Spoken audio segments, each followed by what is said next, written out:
আল্লাহর নবীর এমন ছিলেন না, তারপর ইয়া নাফসি করবে। কারণ শুধু একটা, কোন নবীর কখনো কখনো ভুলে চুকে নিজের অজান্তে হঠাৎ করে ছোটখাটো কিছু গুনাহ হয়ে গেছে। নবীদের মনে মনে চিন্তা, আল্লাহ যদি সেটার জন্য ধরে, উপায় নাই।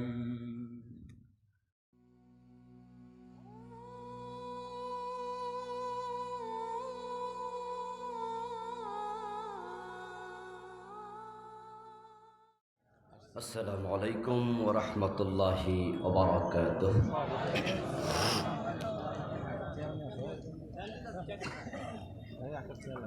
আলহামদুলিল্লাহ আলহামদুলিল্লাহি নাহমাদুহু ওয়া নাস্তাঈনুহু ওয়া নাস্তাগফিরুহু ওয়া নাউযু বিল্লাহি মিন শুরুরি আনফুসিনা ومن سيئات فلا مضل له ومن يضلل فلن تجد له وليا مرشدا وأشهد أن لا إله إلا الله وأن محمدا عبده ورسوله أما بعد فقد قال الله تعالى في كلامه المجيد সকল আমার সাথে পড়ুন, আউযু বিল্লাহি মিনাশ শাইতানির রাজিম। বিসমিল্লাহির রাহমানির রাহিম। তাজতানিবু كبائر ما تنهون عنه نكفر عنكم سيئاتكم وندخلكم مدخلا كريما. قال النبي صلى الله عليه وسلم: ذاق طعم الإيمان من رضي بالله ربا وبالإسلام دينا وبمحمد نبيا ورسولا، أو كما قال النبي عليه الصلاة والسلام.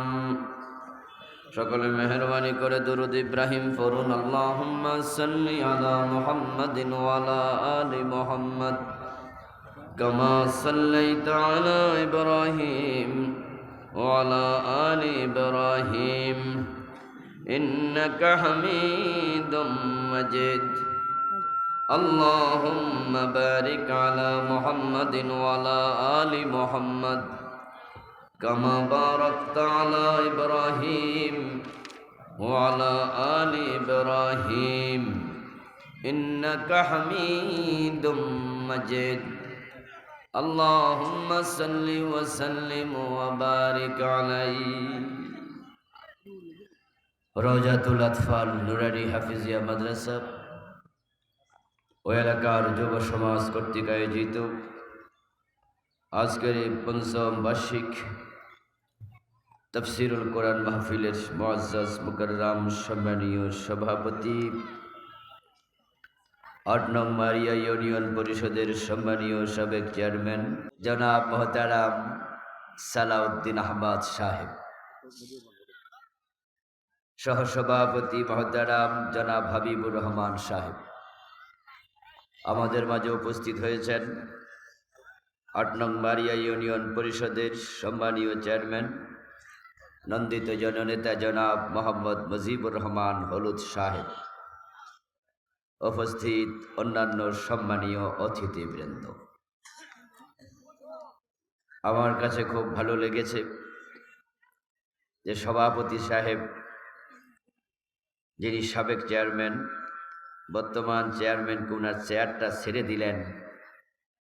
আসলে মুরব্বীদের প্রতি শ্রদ্ধাবোধ আমাদেরকে দ্বীনের মূল শিক্ষার দিকে ফিরিয়ে নেয়। রাসূলুল্লাহ বলেছেন, মাল্লাম ইউআক্কির কাবীরানা ওয়ালাম ইয়ারহাম সগীরানা ফালাইসা মিন্না। আমাদের মাঝে যারা মুরব্বীদেরকে শ্রদ্ধা করবে না, ছোটদেরকে স্নেহ করবে না, তারা আমার প্রকৃত উম্মত হতে পারবে না। আলহামদুলিল্লাহ, আমরা দুইজন চেয়ারম্যান, একজন সাবেক আর একজন বর্তমান, তাদের জন্য দোয়া করছি, আল্লাহ তাদের দুজনকে তার দ্বীনের জন্য কবুল করুন। ও মাশাআল্লাহ, এর আগে আরেকজন চেয়ারম্যান, ওনার নাম মুহতারাম ফখরুদ্দিন আহমদ, উনিও সাবেক চেয়ারম্যান। 3 চেয়ারম্যান এক জায়গায়, মাশাআল্লাহ। আল্লাহ তাআলা তাদের সকলকেই দ্বীনের বন্ধু হিসাবে কবুল করুন। দেশ এবং জাতির খেদমতের জন্য আল্লাহ তাদের যোগ্যতা আরো বাড়িয়ে দিন। তাদের হায়াতের মাঝে আল্লাহ তাআলা বারাকা দিন। আজকের মাহফিলে আমার পূর্বে আলোচনা উপস্থাপন করেছেন মুহতারাম মাওলানা সঈদুর রহমান সাহেব, মুহতারাম মাওলানা শফিকুল ইসলাম ফারুকি সাহেব, মুহতারাম মাওলানা ওসিউল আলম সানি সাহেব, মুহতারাম মাওলানা মামুন মাসুদ খান সাহেব, প্রধান অতিথি উপজেলার সম্মানীয় চেয়ারম্যান, ওনাকে মাওলানা বলে দিলাম। আল্লাহ যেন ওনার বংশ থেকে বড় বড় মাওলানা বানায়, বলেন আমিন। আমার অত্যন্ত প্রিয় ভাই আবু হানিফ সহ উপস্থিত মঞ্চে অন্যান্য সম্মানীয় মেহমান বৃন্দ, মুহতারাম উলামায়ে কেরাম, ইসলাম প্রিয় তৌহিদি জনতা, পর্দার অন্তরালের সতী সাধবী মা ও বোনেরা, আপনারা কেমন আছেন? মাশাআল্লাহ, আলহামদুলিল্লাহ, ভালো আছি। আল্লাহ তাআলা আমাদের সকলকে ভালো রাখুন, সুস্থ রাখুন, যে কয়দিন রাখেন ঈমানের সাথে রাখুন, বলুন আমিন। আল্লাহ তাআলার পবিত্র জাতের লাখো কোটি শুকরিয়া জ্ঞাপন করছি, যে মহান মনিব অত্যন্ত মেহেরবানি করে এই ভর দুপুর বেলায় কোরআনের এই মাহফিলে আমাদের সকলকে হাজির হওয়ার তৌফিক দিলেন। করোনার চরম বিপর্যস্ততার মাঝেও যিনি আমাদেরকে সুস্থ রাখলেন, কোরআনের কথা বলার মতো, শোনার মতো কোরআন মুখে হৃদয় দিলেন, এই সব নেয়ামতের মালিক কে? এজন্য আমরা আলোচনার শুরুতে মন প্রাণ উজাড় করে অন্তরের সবটুকুন শ্রদ্ধা এবং ভালোবাসা দিয়ে আমাদের মনিব আল্লাহ তাআলাকে শুকরিয়া জানাই, কৃতজ্ঞতা জানাই। সবাই মিলে জোরে জোরে একবার কালিমাতু শুকর পড়ি, আলহামদুলিল্লাহ। মাশাআল্লাহ, আমাদের মুহতারাম প্রিন্সিপাল হেলাল উদ্দিন হাফেজাহুল্লাহ উপস্থিত হয়েছেন, আমরা হুজুরকে স্বাগত জানাচ্ছি। দুরূদ ও সালাম বিশ্বনবী সাইয়্যিদুল মুরসালিন, ইমামুনা কুদওয়াতুনা হাবিবুনা উসওয়াতুনা সনদুনা তাবিবু কুলুবিনা মুহাম্মাদুর রাসূলুল্লাহ সাল্লাল্লাহু আলাইহি ওয়াসাল্লামের উপর সাহাবায়ে কেরাম ও শুহাদায়ে জামের আলা ইল্লিয়িন আল্লাহ তাআলার কাছে কামনা করছি, বলুন আমিন। সম্মানিত ভাইয়েরা, আমি আপনাদের সম্মুখে পবিত্র কোরআন মাজিদ থেকে সূরাতুন নিসায়ের 31 নম্বর আয়াতে কারিমা তেলাওয়াত করেছি। বিশ্বনবীর পবিত্র মুখ অনুসৃত একখানা ছোট্ট হাদিসে নববী পাঠ করেছি। আল্লাহ তাআলা তৌফিক দান করলে এখান থেকে কিছু কথা বলবো। ওয়ামা তৌফিকি ইল্লা বিল্লাহ। আল্লাহ তাআলা বলছেন, হে দুনিয়ার মানুষ, ইন তাজতানিবু কাবাইরা মা তুনহাউনা আনহু, যে কবিরা গুনাহগুলো থেকে তোমাদের বিরত থাকার জন্য বলা হয়েছে, যদি তোমরা বিরত থাকো নুকাফির আনকুম সাইয়্যাতিকুম, তাহলে তোমাদের বাকি গুনাহগুলো আমি আল্লাহ ক্ষমা করে দেব। ওয়া নুদখিলকুম মুদখালান কারীমা, এবং তোমাদেরকে আমি অত্যন্ত সম্মানের জায়গা জান্নাতে প্রবেশ করাবো। আমরা সবাই জান্নাতে যেতে চাই, ঠিক না? জান্নাতি হলো আমাদের জীবনের লক্ষ্য। এই দুনিয়া আমাদের জীবনের লক্ষ্য নয়। যারা কাফের তাদের লক্ষ্য দুনিয়া, যারা মুমিন তাদের লক্ষ্য জান্নাত। এজন্য কাফেরদের যত কর্মতৎপরতা আছে সব দুনিয়া কেন্দ্রিক, আর আমাদের মুমিনদের যত কর্মতৎপরতা সব হওয়া লাগবে আখিরাত কেন্দ্রিক। আমরা সবাই বিশ্বাস করি দুনিয়ার এই জীবন আমাদের শেষ জীবন না। আওয়াজ করে বলবেন, অন্তরে বিশ্বাস থাকলে একটু আওয়াজ করে বলুন, এই জীবনের পর আর একটা জীবন আছে না নাই? থাকতেও পারে এরকম, ঠিক না?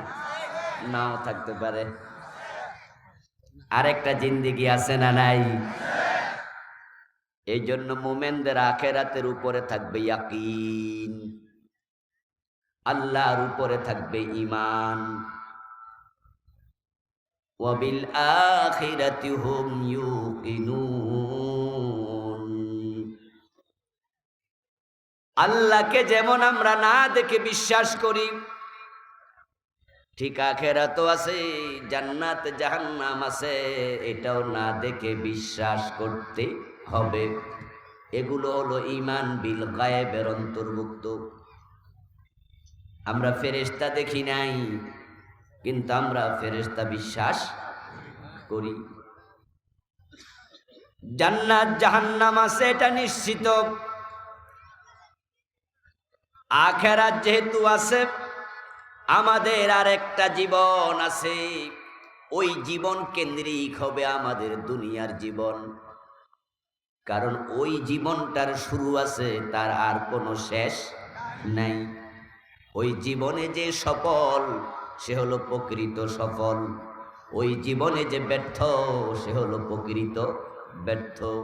এখানকার সফলতাও সফলতা না, এখানকার ব্যর্থতাও ব্যর্থতা না, কারণ এইখানে আসছিও ল্যাংটা, যাওয়াও লাগবে ল্যাংটা।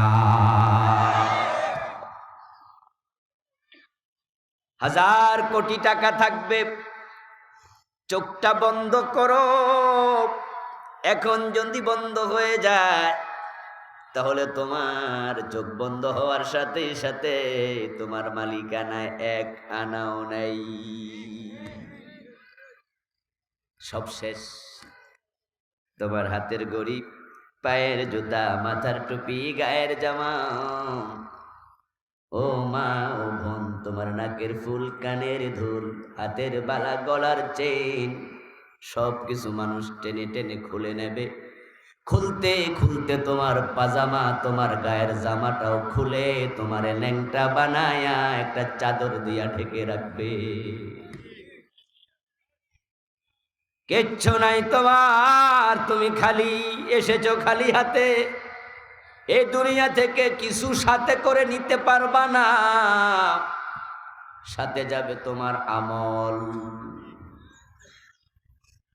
পরিবার পরিজন আপনজন প্রিয়জন কেউ সাথে যাবে না, সাথে যাওয়া দূরের কথা। চোখটা বন্ধ করে একটু ভাবো, যদি তুমি এখন মারা যাও, আজকে রাতের বেলা তোমার যদি দাফন না হইয়া কালকে দুপুরে হয়, সকালে হয়, রাতটা তোমাকে বাড়িতে রাখবে। তোমার বউকে যদি বলে একা একা লাশের সাথে ঘুমাও, তোমার সাথে তোমার আপন স্ত্রীও ঘুমাতে রাজি হবে না। বাড়িতে যতগুলো লাইট আছে সবগুলো জ্বালায় রাখবে।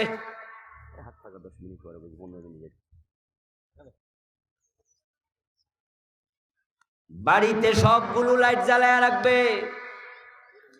আপনজনেরা সারা রাত সজাগ থাকবে। তোমাকে দাফন করার পরেও তারা রাতের বেলায় বাতি জ্বালায়া ঘুমাবে। জিজ্ঞাসা করলে কয় ভয় ভয় লাগে, হেনি আবার কবরতে আইয়া ধরে। তাই মরার পরের দিন মোমবাতি জ্বালায়া রাখে, বাতি জ্বালায়া রাখে, এমন জায়গাও বাংলাদেশে আছে না নাই? আমাদের কুমিল্লায় কোন কোন অঞ্চলে 4 দিন লাগাতার বাতি লাগায়া রাখে, এলাকায় আছে। এগুলো কুসংস্কার। আপনি এমন ভয়ার্থ হয়ে যান,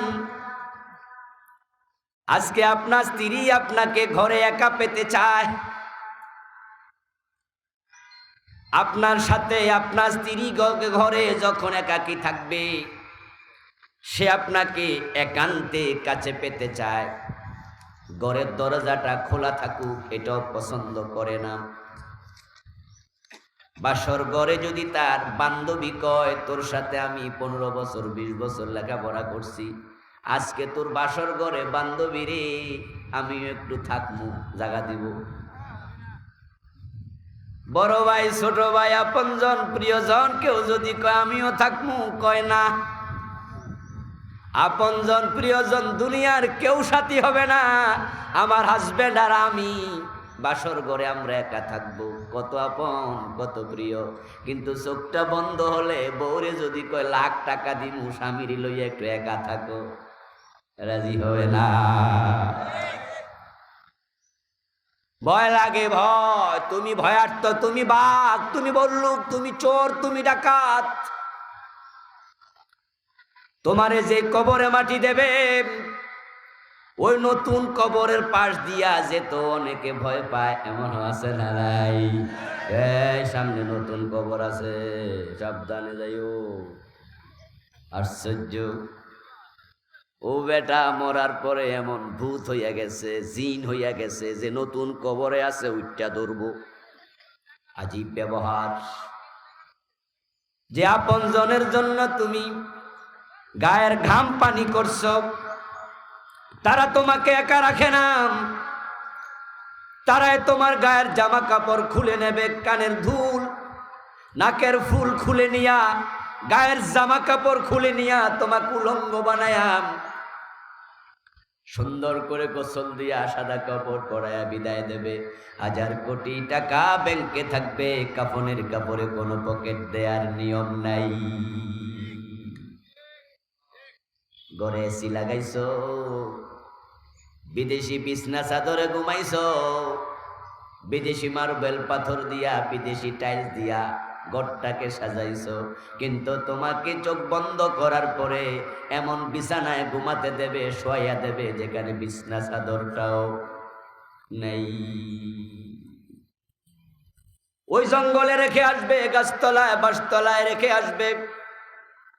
এসি বাড়ি কই, মার্বেলের ঘর কোথায়, সব শেষ, নতুন জীবন শুরু।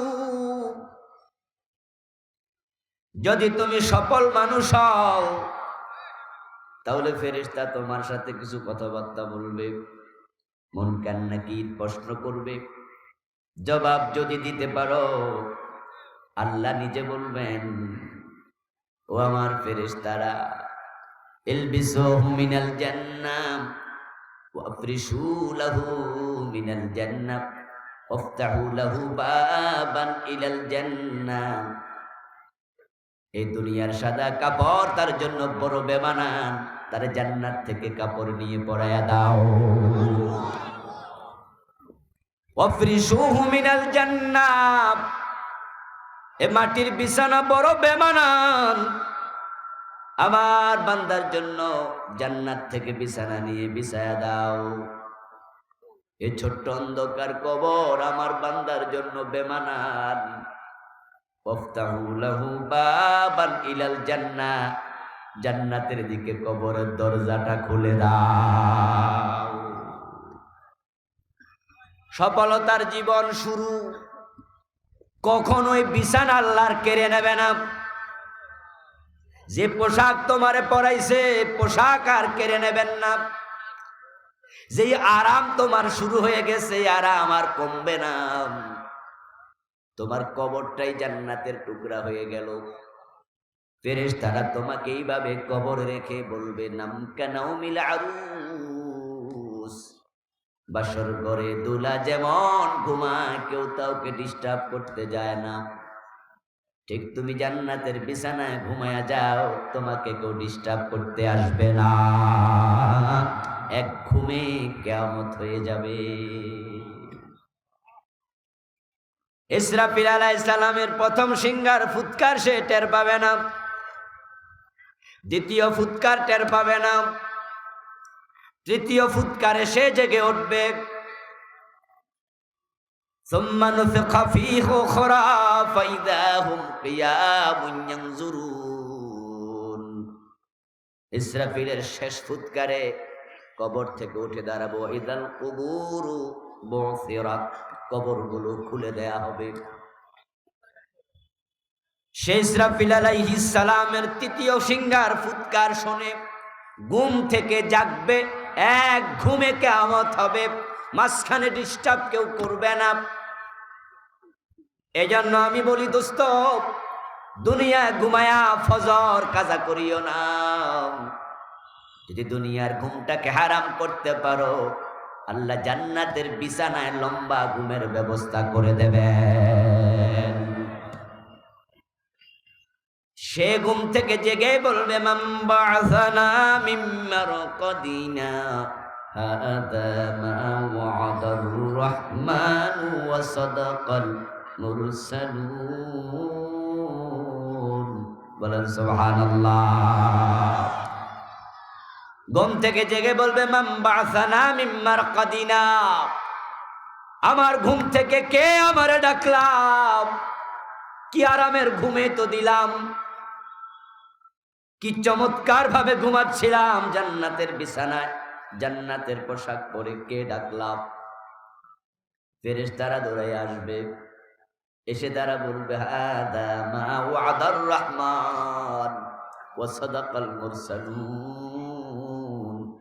তুমি কবরে কেন ঘুমাবা? রহমান আল্লাহ তো ওয়াদা করেছে, নবীরা তো তোমাদের ওয়াদা করেছে, তোমাদের কপালে জান্নাত আছে, আল্লাহ জান্নাত বানাইছে। আজকে রহমান আল্লাহ জান্নাত দেওয়ার জন্য তোমাকে ডাকতেছে। সেখান থেকে জান্নাত, খালিদিনা ফিহা লা ইয়াবগুনা আনহা হিওয়ালা। ওই জান্নাতে গেলে কেউ আর কোনোদিন বের হতে চাইবে না, আবাদুল আবাদ। এই জান্নাত আল্লাহ আপনাকে দিতে চান, তবে সে জান্নাত দেওয়ার জন্য তিনি কিছু শর্তারোপ করেছেন।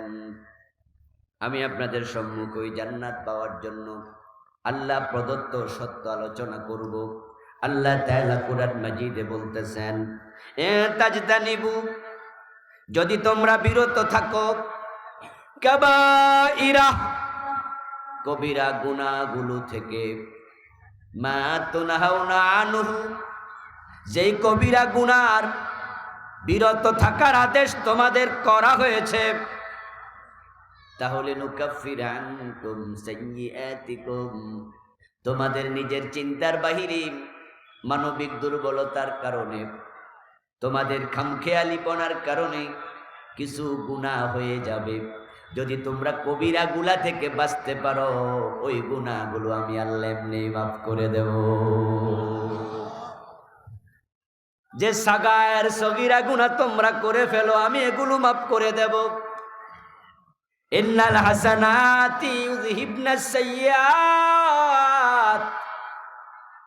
যখন তুমি কবিরা গুনাহ বন্ধ করে ভালো কাজ করা শুরু করে দিবা, ওই ভালো কাজের কারণে ছোট ছোট গুনাহগুলো এমনি মাফ হয়ে যায়।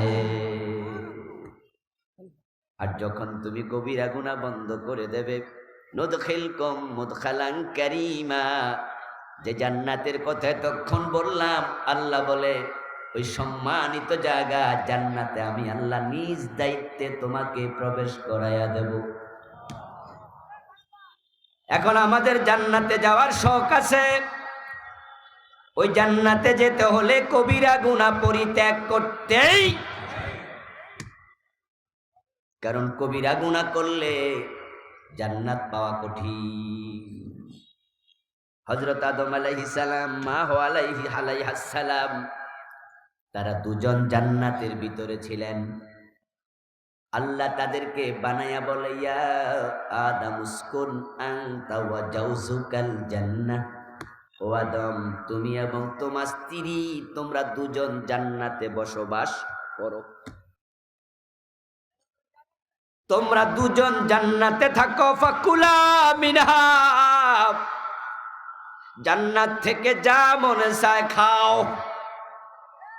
পুরা জান্নাতের যেখানে যেতে মনে চায় যাও। এই বাতাস লাগা না গায়ে, সামনে এনে দেখো, বরাবর দাও। জান্নাতে যা খেতে মনে চায় খাও, জান্নাতের যেখানে যেতে মনে চায় দাও। কিন্তু ফালা তাকরাবা হাযিহিস শাজারাতা, ওই যে গাছটা আছে গাছের কাছে যাওয়া যাবে ফাতাকুনা মিনাজ জালিমিন, যদি যাও জালেম হয়ে যাবে। পুরা জান্নাত অবারিত, কিন্তু ওই গাছের কাছে যাওয়া নিষিদ্ধ, ওটার কাছে যেও না। আল্লাহ মানা করেছে যা, সেটা করার নামই কবিরা গুনাহ। আল্লাহ যা করতে বলছে সেটা ছাড়ার নাম কবিরা গুনাহ। তা যা তিনি করতে বলেছেন তা করতে হবে, যা তিনি নিষেধ করেছেন তা পরিত্যাগ করতে হবে। আদম আলাইহিস সালামকে আল্লাহ তাআলা বলেন ওই গাছের কাছে যেও না, কিন্তু পরবর্তীতে শয়তানের ধোকায় পড়ে বাবা আদম, মা হাওয়া আলাইহিস সালাম, তারা ওই গাছের কাছে গেছে। ওয়াদাকাশ শাজারা, এবং গাছের পাতাও গাছের ফলও খাইছে। তারা শয়তানের প্ররোচনায় পড়লেন, শয়তান তাদেরকে ধোঁকা দিল। তারা সে গাছের কাছে শুধু যান নাই, ওয়াদাকাশ শাজারাতা, গাছের ফলও খেয়ে ফেলেছেন। কোরআন মাজিদে পাওয়া যায় ওই গাছের ফল খাওয়ার সাথে সাথে তাদের গা থেকে জান্নাতের পোশাক খসে পড়ে গেছে। এতদিন জান্নাতের পোশাক গায়ে ছিল, যেই মাত্র নিষিদ্ধ কাজ তারা করে ফেললেন, সাথে সাথে জান্নাতের কাপড় খসে পড়ে গেল। এবার ওই গাছ থেকে বাবা আদম 3টা পাতা নিয়ে নিজের দেহ আবৃত করলেন। মা হাওয়া আলাইহাস সালাম 3টা পাতা নিয়ে নিচটা ঢাকলেন, 2টা পাতা নিয়ে বুক ঢাকলেন, 5টা। তারা দুজন বুঝে ফেললেন আল্লাহ যা নিষেধ করে, নিষিদ্ধ কাজ করলে জান্নাতের নেয়ামত থাকে না। তুমি গুনাহ করবা কবিরা, আবার জান্নাতের পোশাক পাইবা, এটা হতে পারে না। শুধুমাত্র আল্লাহ তাআলা জান্নাতের পোশাকটাই খুলে নেন নাই। বাবা আদম, মা হাওয়া আলাইহিস সালামকে লক্ষ্য করে বললেন, ইহবিতু মিনহা জামিয়া, এই জান্নাত থেকে আবার বেরিয়ে যাও। বাবা আদম, মা হাওয়া আলাইহিস সালাম আল্লাহর নিষিদ্ধ কাজ করেছেন কয়টা? কথা কওয়া লাগবে, আওয়াজ করে বলেন কয়টা? ওই নিষিদ্ধ কাজ করার পরে জান্নাতে থাকা গেছে। তা আমরা সবাই জান্নাতে যেতে চাই, নিষিদ্ধ কাজের সাথেও আছি না নাই? কেমনে যাবেন? কোন মানুষ যখন বিষ খায়া মারা যায়, ফাঁসিতে ঝুলে মরে, আত্মহত্যা করে, আত্মহত্যার খবর পাওয়ার সাথে সাথে আমরা ইন্না লিল্লাহ পর ভুলা যায়, আমরা আফসোস করি, ঠিক না? যারে অমক হাজী সাহেব বিষ খাইয়া বসছে, ইন্না লিল্লাহ পড়া যে দরকার এটাও মনে থাকে না। আমরা কই আয় হায় কস কি, অমক মসজিদের ইমাম সাহেব বিষ খায় মারা গেছে, ফাঁসিতে ঝুলেছে। আমরা কই আলেম মানুষ করলোটা কি? কোন ব্যক্তির আত্মহত্যার খবর শোনার সাথে সাথে আমরা আফসোস করি। আফসোস করার একটা মাত্র কারণ আমরা সবাই জানি আত্মহত্যা করা সগীরা না কবিরা গুনাহ। ওই লোকটা কবিরা গুনাহ করছে, তার জন্য আফসোস করতেছি, কামটা মোটেও ঠিক করে নাই। আমার বাবা আদম, আমার মা হাওয়া, আল্লাহ নিষেধ করেছিল গাছের কাছে যেও না, গাছের কাছে গেছে, তাই তাদের জান্নাতে থাকা হলো না। আল্লাহ তো বলছে লা তাকতুলু আনফুসাকুম, তোমরা নিজদেরকে হত্যা করো না। ওয়ালা তুলকু বিআইদিকুম ইলাত তাহলুকা, ধ্বংসের দিকে নিজেদেরকে ঠেলে দিও না। এই লোকটা কেন বিষ খাইলো, কেন ফাঁসিতে ঝুলে মরলো? হায়রে, কামটা করলো কি? কবিরা গুনাহ নিয়ে মারা গেছে, জান্নাত পাওয়ার সম্ভাবনাটাও কমে গেছে। এবার আপনাদের কাছে আমি জানতে চাই, কথাগুলো খুব ঠান্ডা মাথায় ব্রেনে নেবেন, জীবন ঘনিষ্ঠ বিষয় আলোচিত হবে ইনশাআল্লাহ। যেই লোকটা বিষ খালো, যেই লোকটা ফাঁসিতে ঝুলল, আপনি খবর পাই আফসোস করলেন। এবার আপনারা বলুন তো, তার কয়টা গুনার খবর আপনি পাইছেন? মাশাআল্লাহ, কথা বলেন, কয়টা? এখন তার একটা কবিরা গুনার খবর পাইয়া তার জন্য যদি আফসোস করেন, এবার নিজের আমল নামার দিকে তাকান তো, আপনার আমল নামায় কবিরা গুনাহ আছে না নাই? একটা আছে না আরো বেশি আছে? তো ওইটার জন্য আফসোস করবেন কবে?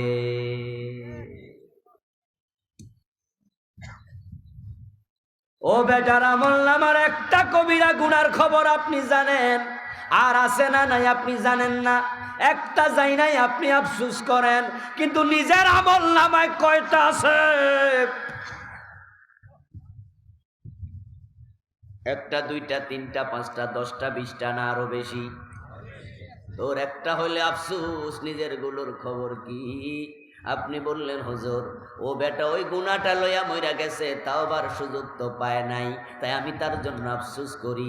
একটা লইয়া মরছে, তাওবার সুযোগ নাই, এতে জান্নাত নাও পেতে পারে, বিপদে পড়ে যেতে পারে। আমি তো তাওবা করে মরবো। আমি বলবো তাওবার সুযোগ আপনি পাবেন, সেটার গ্যারান্টি কই?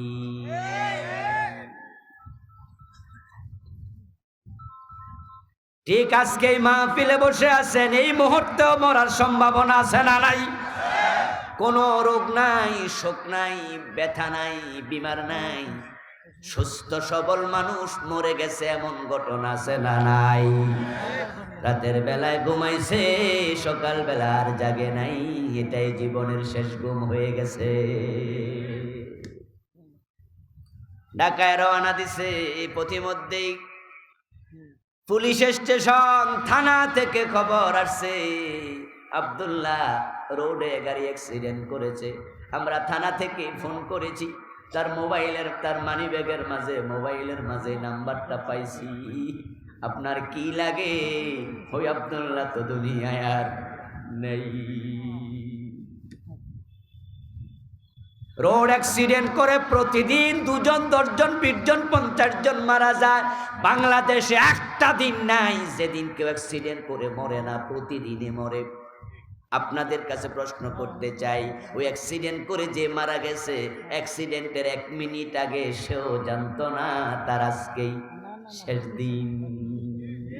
এমন ঘটনা আপনার আমারও হওয়ার সম্ভাবনা আছে না নাই? তো তাওবাটা কার জন্য বাকি রাখছেন? আমলনামা গুনাহ লইয়া ঘুমাচ্ছেন, কেমনে ঘুমাই আমরা? বাবা আদম তো একটা করে জান্নাতে থাকতে পারলো না, তো আপনি ডজন ডজন গুনাহ লইয়া ওই জান্নাতে ঢুকবেন, এই আশা আপনি কেমনে করেন?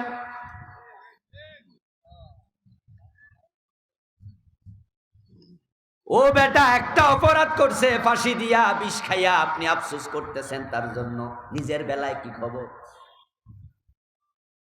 ও আমার বন্ধু, হাসরের ময়দানে আল্লাহ তাআলা যখন কাহার সুরত ধারণ করে বের হবেন, প্রকাশিত হবেন, আল্লাহর আম্বিয়া আলাইহিমুস সালাম সব নবী ইয়া নাফসি বলে চিৎকার দেবে, এমন হাদিস আছে না? না। নবীরা কি আপনাদের মতো আমাদের মতো গুনাহগার? মদ পান করেছে এমন একটা নবী পাবেন না, মিথ্যা কথা বলেছে এমন একটা নবী পাবেন না, মানুষের হক খাইছে এমন একটা নবী পাবেন না, জেনা করেছে এমন একটা নবী পাবেন না। কিন্তু আমাদের মাঝে মদখোর আছে না নাই?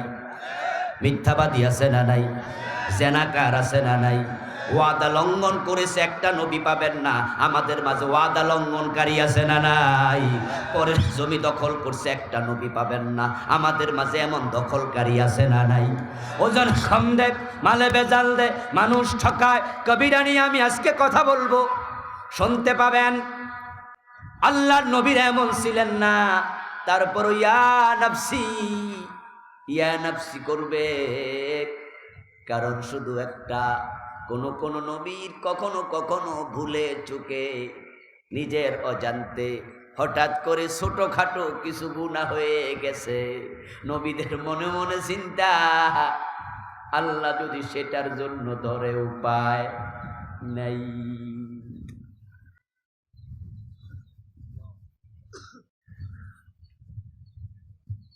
আরেকটা মজার ব্যাপার হলো, যেই নবী যে ভুলগুলো করেছেন ছোটখাটো, আল্লাহ তাআলা সেই নবীকে ক্ষমা না করে মৃত্যু দেন নাই, তিনি ক্ষমার ব্যবস্থা করিয়ে দিয়েছেন। সুবহানাল্লাহ। কারণ নবীরা মাসুম, তাদেরকে হেফাজত করেছেন, সংরক্ষণ করেছেন আল্লাহ নিজে। আদম আলাইহিস সালাম যে জান্নাতে ভুলটা করে ফেললেন, আল্লাহ নিষেধ করছিল গাছটার কাছে যেও না, তিনি গেলেন, আল্লাহ জান্নাতের পোশাকটা খুলে নিলেন, জান্নাত থেকেও বের করে দিলেন। এবার একটু আওয়াজ করে বলুন তো, ওই গুনাহটা রাখছেন না মাফ করছেন? তিনি কি গুনার উপর অটল ছিলেন? গুনাহ কইরা নাকে তেল দিয়ে ঘুমাইছে? বরং তিনি গুনাহ করার সাথে সাথে রব্বানা যালামনা, পড়ুন আমার সাথে, রব্বানা যালামনা আনফুসানা ওয়া ইল্লাম তাগফির লানা ওয়া তারহামনা লানাকুনান্না মিনাল খাসিরিন। ও আল্লাহ, আমি জুলুম করছি, আমারে ক্ষমা করে দাও। তিনি তাওবা শুরু করে দিলেন। যদিও আমাদের দেশে মানুষ বলে 350 বছর কান্নাকাটি করার পরে আল্লাহ তাআলা বিশ্ব নবীর উসিলায় ওনাকে ক্ষমা করেছেন, এই কথাটা সঠিক নয়। বরং আল্লাহ তাআলা আদম নবীকে 350 বছর পরে ক্ষমা করেন নাই, বরং রব্বানা যালামনা বলার সাথে সাথে ক্ষমা করে দিয়েছেন। আল্লাহ বড় রহমান, তিনি ক্ষমা করতে দেরি করেন না।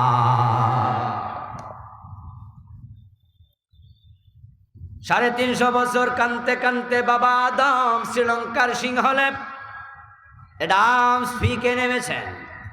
আল্লাহ ওনাকে শ্রীলঙ্কায় পাঠাইছে, মা হাওয়াকে পাঠাইছে জেদ্দাতে, তারপর দুজনের সাক্ষাৎ হয়েছে আরাফাতে। এগুলো সব বানানো কিচ্ছা কাহিনী, এগুলোর কোনো ভিত্তি ইসলামে নাই। বরং আল্লাহ তাআলা তাদেরকে জান্নাত থেকে সরাসরি আরবে পাঠাইছেন, ওখানে তারা বসবাস করেছেন।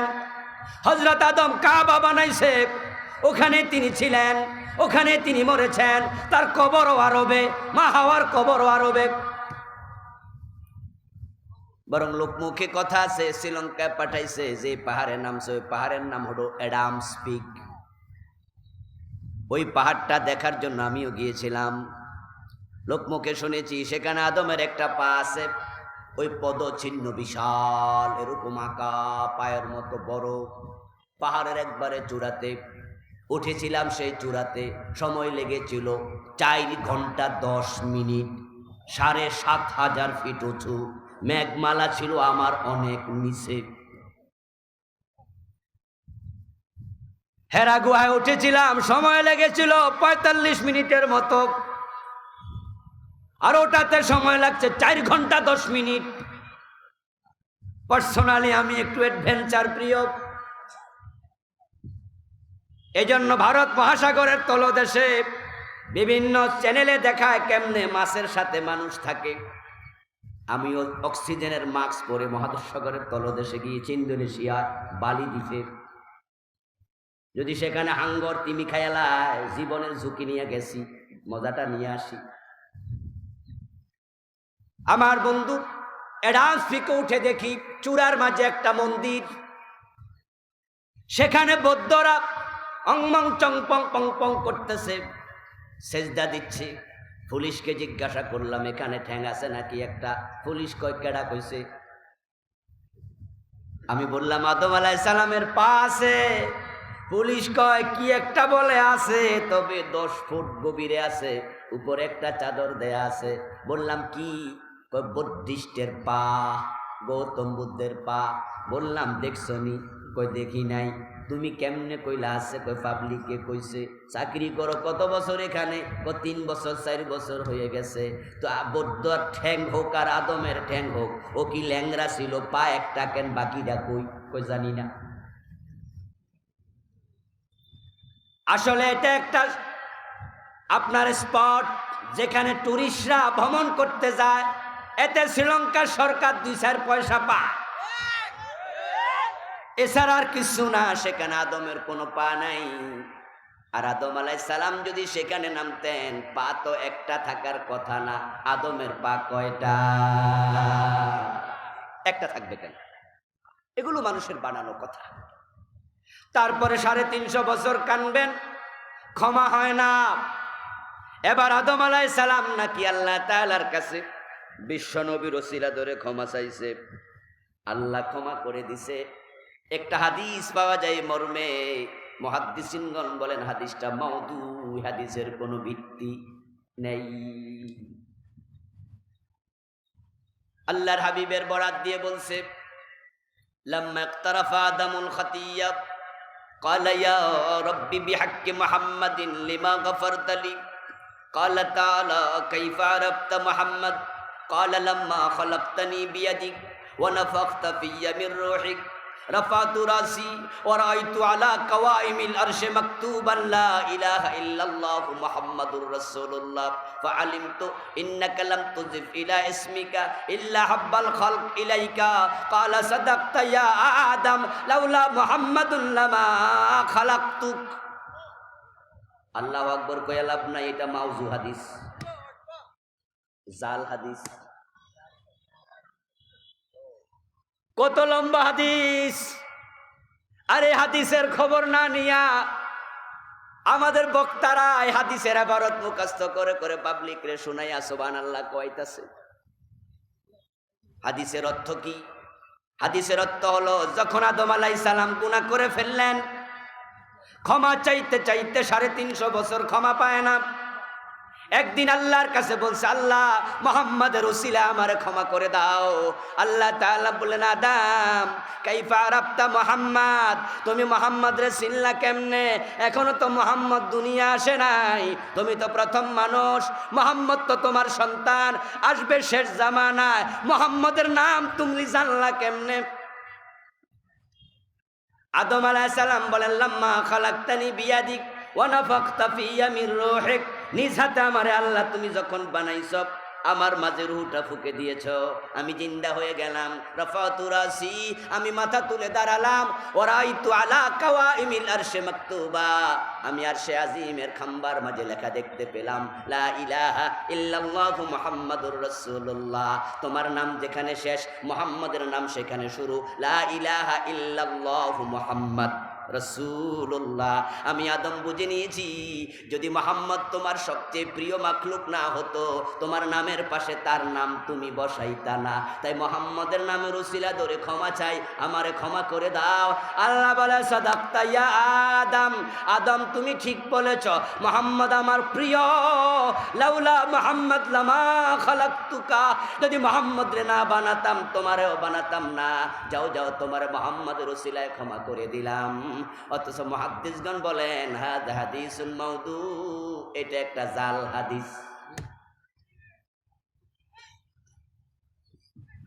350 বছর পরে আল্লাহ ক্ষমা করে নাই, ক্ষমা করেছেন সাথে সাথে। শুধু ক্ষমায় করেন নাই, তাওবা করার পর আল্লাহ মাফ করে, দেরি করে না, তিনি বড় উদার। আমার বাবা আদমকে 350 বছর পরে ক্ষমা করেছে। এইটাই যদি আল্লাহর নিয়ম হতো তাহলে আমরা যারা গুনাহগার আমাদের হুঁশ থাকতো না। কারণ 350 তো বয়স আমার দাদাও পায় নাই, ফোর দাদাও পায় নাই। আল্লাহ যদি কইতো ঠিক আছে তাওবা করলে তোমার সন্তানদেরকে 150 বছর পরে ক্ষমা করবো, তাও তো উপায় নাই, 150 বছর হায়াত পাবো কজনে? আল্লাহ যদি কইতো তাওবা করা 70 বছর পরে ক্ষমা করবো, নবী মুহাম্মদ পাইছে 63, তোমার খবর কি? আসলে আল্লাহ এত অনুদার নয়, বরং তিনি বাবা আদম যখন বলছে রব্বানা যালামনা আনফুসানা ওয়া ইল্লাম তাগফির লানা, ক্ষমা না করো যদি মনিব, লানাকুনান্না মিনাল খাসিরিন, আমরা ক্ষতিগ্রস্ত হয়ে যাব। আমার আল্লাহ আর দেরি করেন নাই, শুধু ক্ষমাই করেন নাই, ক্ষমা করার সাথে সাথে বলছেন আদম দুনিয়া যাও, তোমার কাছে আমার ওহী পাঠাবো। আরে তুমি তো নবী, তোমার কাছে আমার ওহী যাবে। ফাইম্মা ইয়াতিয়ান্নাকুম মিন্নী হুদা ফালা খাউফুন আলাইহিম ওয়ালা হুম ইয়াহজানুন। আমি তোমাকে এই দুনিয়ায় পাঠায়া ওহী দেব, ওহী মোতাবেক যে চলবে আমি আল্লাহ তোমাকে, তোমার বউকে, তোমার সেই সন্তানদেরকে একসাথে আবার জান্নাতে নিয়ে আসবো। ফালা খাউফুন আলাইহিম ওয়ালা হুম ইয়াহজানুন। সুতরাং আপনারা যারা, আমরা যারা আছি গুনাহ করে ফেলছি, বাবা আদমের মতো ক্ষমা চাইতে দেরি করা যাবে না। আর আল্লাহ তাআলা কুরআন মাজিদে ওয়াদা করেছেন সুম্মা ইয়াতুবুনা মিন করিব, যারা গুনাহ করার সাথে সাথে দেরি না করে তাওবা করে, আল্লাহ ওয়াদা করেছেন আমি তাদের গুনাহগুলো ক্ষমা করে দেই। উলাইকা ইউবাদদিলুল্লাহু সাইয়্যাতিহিম হাসানাত, আমি শুধু গুনাহ ক্ষমাই করি না, আমি গুনাহগুলোকে সওয়াব পরিবর্তন করে দেই, গুনাহগুলোকে নেকি বানায়া দেই। কবিরা গুনাহ এমন মারাত্মক জিনিস যেটা আল্লাহর এত পছন্দনীয়। কিছু কিছু কবিরা গুনাহ আছে যে গুনাহগুলো নিয়ে মারা গেল উপায় নাই। দুনিয়া তো এটা বড় জঘন্য। আপনাদের কাছে আমি জানতে চাই, আওয়াজ করে বলুন তো, চুরি করা সগীরা গুনাহ না কবিরা গুনাহ? শাস্তিটা কি? মাশাআল্লাহ, কথা বলেন, শাস্তি কি? দেখেন, একটা চুরি আল্লাহর কাছে কত পছন্দনীয়। চুরি করবা একবার, তোমার ডান হাত থাকবে না। আমি কইছি গাছের কাছে যেও না, গেছো গায়ের কাপড় থাকবে না, ল্যাংটা বানায় ছাড়বো। আমি বলছি চুরি করিও না, করবা, হাত থাকবে না। আমি বলছি জানা করিও না, আওয়াজ করে বলুন, জানা করা সগীরা না কবিরা? শাস্তি কি? যদি আপনি অবিবাহিত হন তাহলে 100 দোররা, 100 বেত এবং 100 দোররা দেয়া হবে। ঘরের দরজা বন্ধ করে না পাবলিকের সামনে। ওয়ালিয়াশহাদ আযাবাহুমা তাইফাতুম মিনাল মুমিনিন। আওয়াজ দিয়ে বলেন সুবহানাল্লাহ। আল্লাহ তাআলা বলে, একদল মুমিনের সামনে আইনা ওই ছেলে এবং মেয়েটাকে 100 বেত লাগাবা। আর যদি বিবাহিত হয় তাহলে পাথর মেরে হত্যা করবা। মরা পর্যন্ত পাথর মারা বন্ধ করা যাবে না। আপনাদের কাছে এবার জানতে চাই, কয়বার জিনা করলে পাথর মারা হবে? জোরে বলেন, কয়বার? জিনা করা একবার, কবিরা গুনাহ 10টা না একটা? একটা করলে জীবন শেষ, পাথর মারা। 100 বেত লাগায় পিঠের চামড়া তুলে ফেলো। এবার বলুন তো, কেউ যদি এই যে আমার হাতে চায়ের কাপ আছে, এই এক কাপ পরিমাণ মদ খায়, সগীরা গুনাহ না কবিরা গুনাহ? এ কবিরা গুনার শাস্তি কি? কয়টা? 80টা। মদ্যপানের অপরাধে প্রিয় পুত্রকে নিজ করে মেরেছ ধররা, মরেছে পুত্র তোমারই চোখের পরে। হযরত ওমর নিজের ছেলে আবু শাহামাকেও ছাড় দেন নাই। তুমি এক গ্লাস, হাফ গ্লাস, এক কাপ, হাফ কাপ মদ খাইয়া মাতাল হইবা, তোমাকে 80 বেত দেওয়া হবে। এবার বলুন তো, কেউ যদি এক গ্লাস মদ খায়, কবিরা গুনাহ কয়টা? 10টা না একটা? কিন্তু পিঠের চামড়া থাকবে না। তাহলে আপনারা এবার বলুন তো, কবিরা গুনাহ হালকা জিনিস না গুরুতর? আল্লাহ তাআলা এটাই বলছেন, তোমরা যদি এই গুরুতর কবিরা গুনাহ ছেড়ে দাও, আমি তোমাদের জান্নাতে প্রবেশ করাইয়া দেব। এখন আমরা মানুষ, গুনার প্রতি আমাদের লোভ আছে, আকর্ষণ আছে। গুনাহ করার প্রবণতা মানুষের সৃষ্টিগত, মজ্জাগত। কোন সুন্দরী নারী দেখে কোন ফেরেশতা তাকে প্রেমপত্র দেয় না। প্রত্যেকটা নারীর সাথেও ফেরেশতা আছে না নাই? কথা বলতে হবে তো, আওয়াজ কি শোনা যায় ঠিকঠাক মতো? তাহলে জবাব দেন। কিরামান কাতিবিনা ইয়ালামুনা মা তাফআলুন। আপনার আমলনামা লেখার জন্য আপনার সাথে ফেরেশতা আছে না নাই? তো মেয়েদের সাথে আছে না নাই? কোন মেয়েরে ফেরেশতা প্রেমপত্র দিছে, মোবাইলে SMS করছে, মিস কল দিছে? এর কারণ হলো মেয়েদের প্রতি ফেরেশতাদের মনে কোনো আকর্ষণই নেই। এখন সুন্দরী কোনো মেয়ে দেখলে আমরা যারা মানুষ, তাদের প্রতি আমাদের আকর্ষণ আছে না নাই? 80 বছরের বুড়ারও যদি বউ মরে, বেড়াও কম বয়সী মাইয়া বিয়ে করার বান্দরে।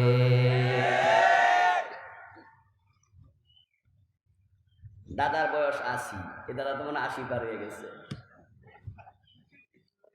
যদি আমার এই দাদারেও কই আপনার আর একটা বিয়া করাও, উনি যদি রাজি হয়, আমি জানি না হইব কিনা, তেল মেল দিয়া যদি রাজিও করতে পারি। যদি কই দাদা আপনার মতো একটা বুড়ি, কইব না রে দাদি। এটা শুধু উনার একা না, আমাদেরও আছে। ফেরেশতা প্রেমপত্র দেয় না, আমরা কেন দেই? কারণ আমাদের সৃষ্টিগতভাবে নারীর প্রতি আকর্ষণ দিছে কে? এটা না দিলে দাম্পত্য জীবন টিকতো না। আরে ভাই, আপনার মেয়েটা যখন আপনি একটা ছেলের হাতে তুলে দেন, বিয়ে দেন, আমি আমার মেয়েটা একটা ছেলের হাতে দিলাম তুলে, বিয়ে দিয়ে, বিয়ের পরে সে তার স্বামীর ঘরে গেছে, 1 সপ্তাহ পরে আমার বাড়িতে আসছে। আসার পরে এখন আমার মেয়েটা, আমার ছেলের বউ তার ভাবির সাথে গল্প করতেছে। তারপরে আমার ছেলের বউ থেকে আমার বউ শুনছে, তারপরে আমার কাছে বলতেছে, শুনছেননি? আমি কই কিতা শুনতাম? কই জামাই তো মাইয়ারে সারা কিচ্ছু বোঝে না, পাগল হইয়া গেছে। মাইয়ার কাপড়ের আঁচল ধইরা রাখে, সারাদিন পিছে পিছে ঘুরে, মাইয়ারে না দেখলে পাগল হইয়া যায়। ভালোবাসা কারে কয়? আমি বাবা হিসাবে খুশি হব না নারাজ হব? আমার মেয়ের জামাই ভালোবাসে, খবরটা আমার জন্য খুব দামি খবর, সুখের খবর, মজার খবর। প্রত্যেক বাবা চায় জামাইয়ের কাছে তার মেয়ে ভালোবাসার হয়ে থাকুক, ঠিক কিনা? এই ভালোবাসা ভালো জিনিস, আকর্ষণ আল্লাহ দিছে। কিন্তু আবার অজাগায় দেয়া যাবে না, 14 ফেব্রুয়ারি দেয়া যাইব না। সামনে আইতেছে, হ্যাঁ,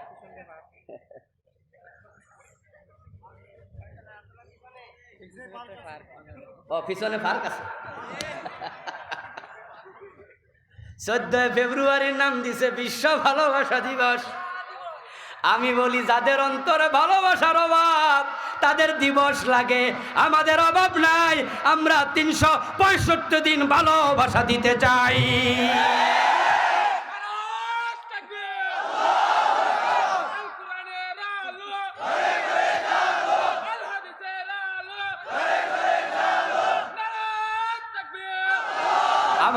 বন্ধু কত দিবস দেখলাম, একটার নাম দিছে বিশ্ব হাত ধোয়া দিবস।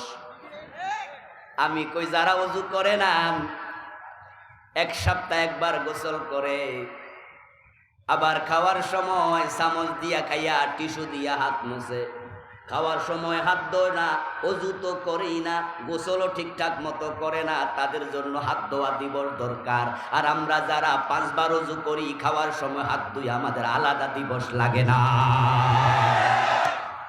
ঠিক না? এখন ভালোবাসা দিবস নাম দিয়া 14 ফেব্রুয়ারি যা করবে আপনারা বলুন তো, সেদিন যে হাজার হাজার গোলাপ ফুল বিক্রি হবে, 10 টাকার গোলাপ ফুলের দাম 100 টাকা হয়ে যাবে। হাজার হাজার যুবতীর মাথার চুলে যুবকেরা গোলাপ ফুল ঢুকাইয়া দেবে, সেটে দেবে। আপনাদের কাছে আমি জানতে চাই, ওই 14 ফেব্রুয়ারি ভালোবাসা দিবস নাম দিয়া যারা রাস্তায় নেমে জোড়ায় জোড়ায় বাদাম খাবে, হাতে হাত রেখে হাঁটবে, গোলাপ ফুল গুজে দেবে, তাদের মাঝে বিবাহিত বেশি না অবিবাহিত বেশি? বিবাহের আগে যেটা হয় এটার নাম ভালোবাসা না বেহায়াপনা? তাহলে এটার নাম ভালোবাসা দিবস নয়, এটার নাম হওয়া দরকার বিশ্ব বেহায়া দিবস। সাবধান, সেদিন স্কুল কলেজে আপনার বাচ্চা যাবে, বাবা মা হিসাবে খেয়াল রাখবেন কোথায় যায়। ছেলেদের প্রতি নজর দিন, মেয়ের প্রতি নজর দিন। আজকে ভালোবাসা শুধুমাত্র গল্পের মাঝে সীমাবদ্ধ নয়। ওই ঢাকাতে কয়েকদিন আগে একটা মাইয়া ধর্ষিতা হয়েছে বন্ধু দিয়া, তারপরে মইরা গেছে। এতে বোঝা যায় আপনার সন্তানকে এটা গভীরে নিয়ে যায়, সতীত্ব থাকবে না। তারা ব্যভিচারিণী হয়ে যাচ্ছে, ব্যভিচারী হয়ে যাচ্ছে। আমার বন্ধু, কবিরা গুনাহ থেকে বাঁচতে হবে। কবিরা গুনাহ করার মতো মনের ভিতরে আল্লাহ তাআলা সৃষ্টিগতভাবে কিছু আকর্ষণ দিছে। কুরআন মাজিদে আসছে, যুজ্জিনা লিন-নাসি হুব্বুশ শাহওয়াতি মিনান নিসা ওয়াল বানিন ওয়াল কানাতিরিল মুকান্তারাহ মিনাদ-যাহাবি ওয়াল ফিদ্দা ওয়াল খাইলিল মুসাওওয়ামাতি ওয়াল আনআম। নারীর আকর্ষণ দিয়েছি, এটার মতো মারাত্মক আকর্ষণ আর একটাও নাই, তাই এটার আল্লাহ 1 নম্বরে আনছে। এবং এটার আল্লাহর একটা কুদরত বটে। তিনি কোরআন মাজিদে বলছেন, ওমিন আয়াতিহি আন খালাকা লাকুম মিন আনফুসিকুম আজওয়াজা লিতাসকুনু ইলাইহা ওয়া জাআলা বাইনাকুম মাওয়াদ্দাতাও ওয়া রাহমা। সৃষ্টিগতভাবে নারীর প্রতি আকর্ষণ পুরুষের দিলে দিয়েছি, পুরুষের প্রতি আকর্ষণ নারীর দিলে দিয়েছি। তাই তো মা তার ছেলেকে একটু বেশি ভালোবাসে, বাবা তার মেয়েকে একটু বেশি ভালোবাসে, ভাই বোনকে একটু বেশি ভালোবাসে, স্বামী স্ত্রীকে ভালোবাসে। এই ভালোবাসা আল্লাহর দেয়া দান, সীমালঙ্ঘন করা যাবে না। এবং এই নারীর প্রতি পুরুষের ভালোবাসাটা এত তীব্র, আপনি যে বাচ্চার বয়স 5 বছর 7 বছর, বিয়ে শাদী এখনো বোঝে না কি জিনিস, হেরো যদি কম বাতিজা বিয়া কুরবানি, দেখবেন এত মুস্কি হাসি দেবে।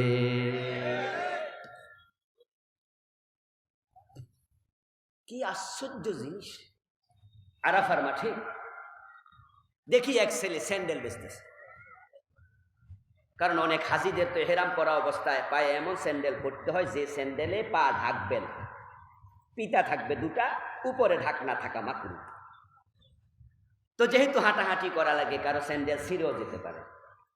তো একটা বাচ্চাকে দেখি, সে স্যান্ডেল কতগুলা ব্যাগের মাঝে লইয়া, কয়টা বগলের তলে, কয়টা হাতে লইয়া সে হাঁটতেছে, মানে স্যান্ডেল বিক্রি করবে। বয়স 7-8 বছর। তো আমার সাথে ছিলেন একজন মুরব্বী, খুবই আপনার কৌতুক প্রবণ, খুব ভালো মানুষ, খুব হাসি খুশি থাকে।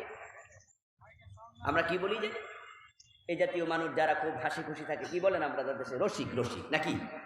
এই মাইকওয়ালা, আওয়াজ বাড়াও। রসিক টাইপের মানুষ, জেনারেল শিক্ষিত। তা আমরা 2 জন বসে আছি, ওই বাচ্চা আইছে, সে এসে বুঝাচ্ছে তার আরবি ভাষা দিয়া যে স্যান্ডেল কিনবা। তো আমার সাথী মুরব্বিটা হেরে জিগাইতেছে, কিরে এই বয়সে ব্যবসা করস, বিয়ে করছো তুমি? হে কি বাংলা বোঝে? কথা কন না কেন? বাচ্চা বাংলা বোঝে? উনি রসিক মানুষ, তাই রস করতেছে, এই বয়সে ব্যবসা করস, বিয়ে করছস? তো হেতে সুখ, হাও নাই নাও নাই। পরে আমি এবার ওনার কথাটাকে আরবিতে ট্রান্সলেট করে দিলাম। আমি কইলাম যে মুরব্বী তোরে বুঝাইতে চাই হালকা যাও বস্তা, তুই কি বিয়া করছো?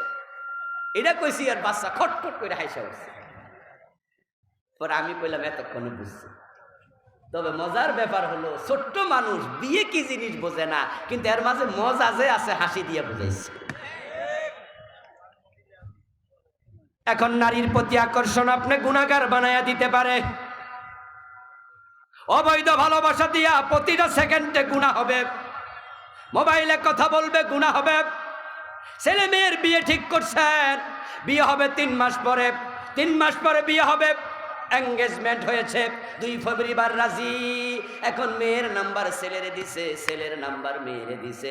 বিয়ের 3 মাস আগে কথা বলা শুরু, 2টাই রাতের বেলায় ঘুমায় না, শুধু সকাল বেলায় ঘুমায়। বিয়ের আগে গল্প চলছে, মাও জানে বাবাও জানে, কেউ মানা করে না। কই বিয়া তো ঠিকই হইছে, কিন্তু কান খুলে শোনো, বিয়ের আগে যত কথা বলবা তোমাদের কবিরা গুনাহ হয়ে যাবে। ছেলে মেয়ে বিয়ে ঠিক হয়েছে, শুধুমাত্র কথা বলতে দেয় তা না। ওই ছেলেটা মেয়ে বাজার করতে নেবে, ভৈরব বাজারে যাবে, কিশোরগঞ্জে যাবে, কেউ ঢাকা পর্যন্ত চলে যায়। তারা বিয়ে হয় নাই, একসাথে চলুক, একজন আরেকজনকে জানুক, তারা চিনুক পরস্পর। এই মানসিকতায় ছেলের হাতে মেয়েটা বিয়ের আগে তুলে দেয়। এমন জালেম বাবা মা আছে না নাই? সীমা লঙ্ঘন করলে কবিরা গুনাহ হয়ে যাবে। তুমি কেন বোঝো না, কেন বোঝো না ভাই? ঠিক বিয়ের মজলিসে দুলা সেজে নৌশা সেজে হাজির হয়েছে, টুপি মাথায় দিয়া স্পেশাল কাপড় পইরা। ওই বিয়ের মজলিসে গন্ডগোল লেগেছে, বিয়েটা হয় নাই, এমন ঘটনাও আছে না নাই? তাহলে তোমার মাইয়া যে বেড়ার লগে 3 মাস চলছে, এখন কি করবা? কই যা যা হয়েছে ফিরিয়েছে, অসুবিধা নেই। আস্তাগফিরুল্লাহ। এই জন্য কবিরা গুনার ব্যাপারে কখনো অসাবধান হওয়া যাবে না। আমি কয়েকটা উদাহরণ দিয়ে বুঝাইছি। একটা কবিরা গুনার কারণও জান্নাত থেকে আল্লাহ বের করে দেয়, তোমার একটার কারণও হয়তো জান্নাতে ঢুকতে তিনি দেবেন না। মুসা আলাইহিস সালামের কাছে লোকজন যাবে হাসরের ময়দানে, আমাদের জন্য আল্লাহর কাছে একটু সুপারিশ করেন। মুসা নবী কই ইয়া নাফসি ইয়া নাফসি ইয়া নাফসি লাস্তু লাহা, আমি পারবো না, আমি পারবো না। লোকজন কয় আপনি না নবী, আপনি না কালিমুল্লাহ, আপনি না আল্লাহর সাথে দুনিয়ায় কত গল্প করছেন, এখন এরকম করেন কেন? প্লিজ প্লিজ প্লিজ, আমরা বড় বিপদে আছি হাসরের ময়দানে। আমাদের হাঁটু পরিমাণ পানি, কামাজা পরিমাণ ঘাম, মাথা পরিমাণ ঘামের পানি, আমরা ডুবে আছি কষ্টে। আপনি একটু আল্লাহর কহন, আল্লাহ তো আপনার কালিমুল্লাহ বলেছে, কাল্লামাল্লাহু মুসা তাকলিমা। আমরা কোরআনও আপনার কথা পড়েছি। মুসা নবী তখন বলবে, শোনো, আমি বনি ইসরাইলের এক বেটার একটা থাপ্পড় দিয়েছিলাম একদিন। আমি ঘর থেকে বের হইছি, রাস্তার মাঝ দিয়া হেঁটে যাচ্ছি, সামনে একটা বাজার। দিনের বেলায়, দুপুর বেলায় মানুষ প্রচন্ড রোদের কারণে ঘর বাড়িতে আছে, বাজারে তেমন নাই। দেখলাম 2টা লোক ঝগড়া করতেছে। 2টা লোক ঝগড়া কইরা একটা আর একটার উপরে চড়াও হয়েছে, থাপ্পড় কিল দিতেছে। আমি হেঁটে যাচ্ছি, যেই বেটা মাইর খায় সে আওয়াজ করে বলে, ও মুসা আমার বাঁচাও, প্লিজ হেল্প মি। আমরা বলি না অনেক সময়, ভাই ভাই আমার একটু সাহায্য করো। আমি মুসা দৌড়াইয়া গেলাম, দৌড়াইয়া যাইয়া আমি মাঝখানে ঢুকলাম। যে বেটা থাপ্পড় দেয়, কিল ঘুষি দেয়, তারে আমি বললাম, ও মিয়া থামো, আর মারিও না। মারো কেন? ওই বেটা কয়, তুমি কে? তোমার কাছে আমি জবাব দিতে হবে কেন মারি? তুমি কে? এই জাতীয় কিছু মাস্তান জালেমে দেশে আছে না নাই? কথাবার্তার মাঝে এমন অহংকার। কয়দিন আগে লাকসামে আমরা দেখেছি, বক্তা মাহফিলে ওয়াজ করে, ওর মাইকটা কেড়ে নিয়ে গেছে এলাকার একটা জালেম, ঠিক না? দেখছেন না আপনারা? দেখছেন? শুধু মাইকে কেড়ে নেয় নাই, মাইক হাতে নিয়ে আবার বলতেছে আমি গুন্ডা, আমি মাস্তান। অমুকের বাড়ি ভাঙ্গে আমি সবজি চাষ করব, অমুকের মায়ের পেট থেকে বাচ্চা কাইটা বাচ্চারও আমি হত্যা করব। আস্তাগফিরুল্লাহ। অহংকার আল্লাহর কাছে বড় প্রিয়। অহংকার করো না। ক্ষমতা আজকে আছে, কালকে নাও থাকতে পারে। আল্লাহ ফেরাউনরে ক্ষমতাও দিছে, পানির মাঝেও চুবাইছে। নমরুদরে ক্ষমতাও দিছে, জুতার বাড়িও খাওয়াইছে। সে আল্লাহ এখনো আছে না নাই? সাবধান। মুসা আলাইহিস সালাম কয়, কি কস তুই? ওই বেটারে কেন কিলাস? তুই আমারে কইবি না? আপনাদের কাছে জানতে চাই, মুসা নবী কার বাড়িতে বড় হয়েছে? কার বাড়িতে? ফেরাউন এলাকার কি চেয়ারম্যান, মেম্বার না প্রেসিডেন্ট? তো প্রেসিডেন্টের বাড়িতে লালন পালন হয়েছে, প্রেসিডেন্টের বউয়ের কোলে, প্রেসিডেন্টের গাড়ে বইয়া বড় হয়েছে। তো মুসা নবী সেই বাড়িতে তো থাকে, মনে আলাদা একটা ভাব আছে না নাই? আমারে চিনস, আমি চেয়ারম্যানের ভাতিজা।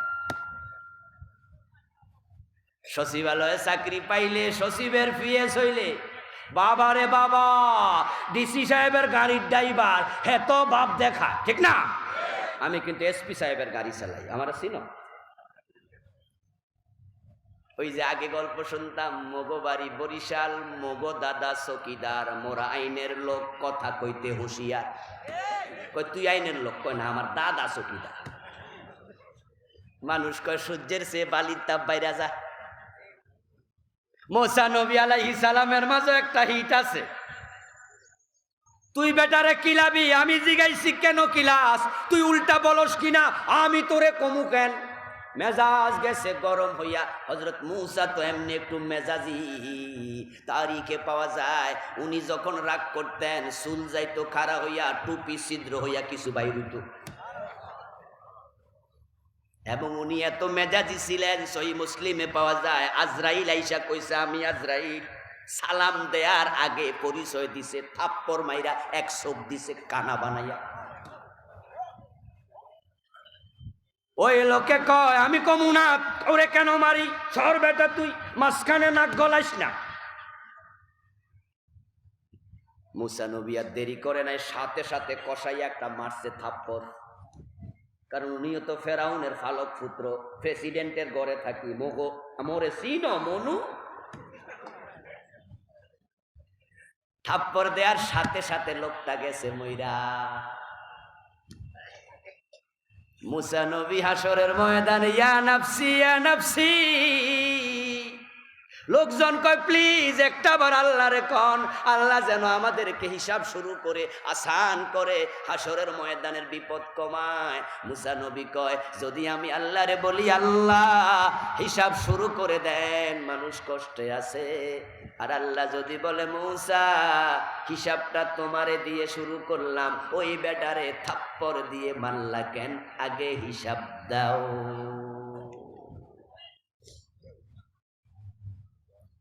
তাহলে আমার উপায় নাই, আমি পারবো না। ইব্রাহিমের কাছে যাও।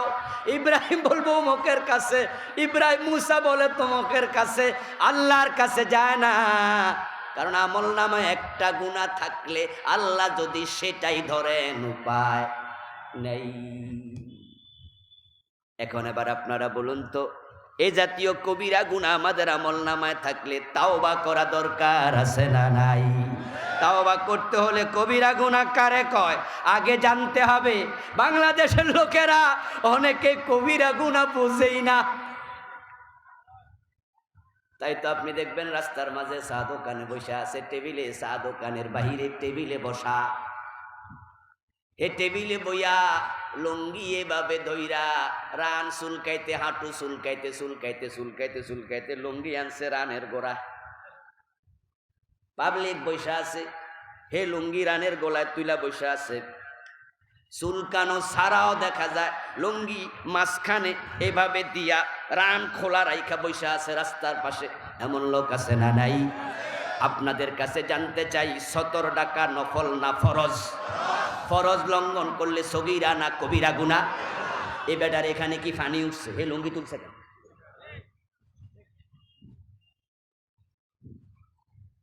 মা কয় ছেলে আব্বাস কই রে? ছেলে কয় মা এদিকে একটা ডাব পাইরা দে, তোর বাবার পিপাসা লাগছে, শরীরটা ভালো না, নরমাল পানি না হইয়া ডাবের পানি হোক। ছেলে কয় আম্মা তাহলে পারতাছি।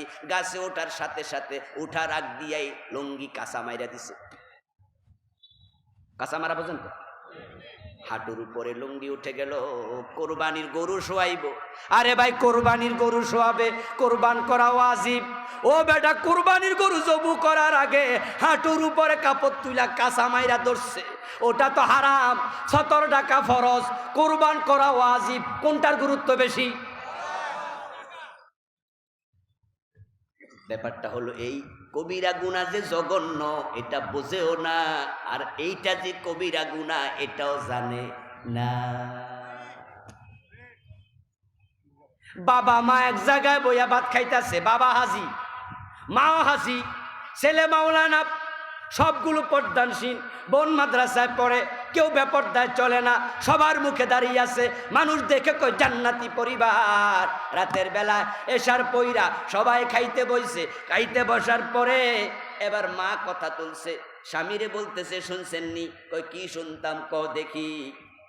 কই আপনার ছোট ভাইয়ের বউ তো কালকে আমার সাথে এমন আচরণ করছে যেটা ক্ষমা করার যোগ্য না। কি করছে? এবার একটা দোষ আলোচনা শুরু। স্বামীও কয় মেয়েটা আসলে বেদ্যপ, ছেলে কয় শাশি আম্মা বড় খারাপ, মাইয়া কয় শাশি আম্মার আরো দোষ আছে। সবাই মিলে গীবত শুরু করেছে। শয়তান হাততালি দিয়ে কয় তোদেরকে বেনামাজি বানাইতে পারি না, কিন্তু গীবতের কবিরা গুনাহগার বানাইয়া দিলাম।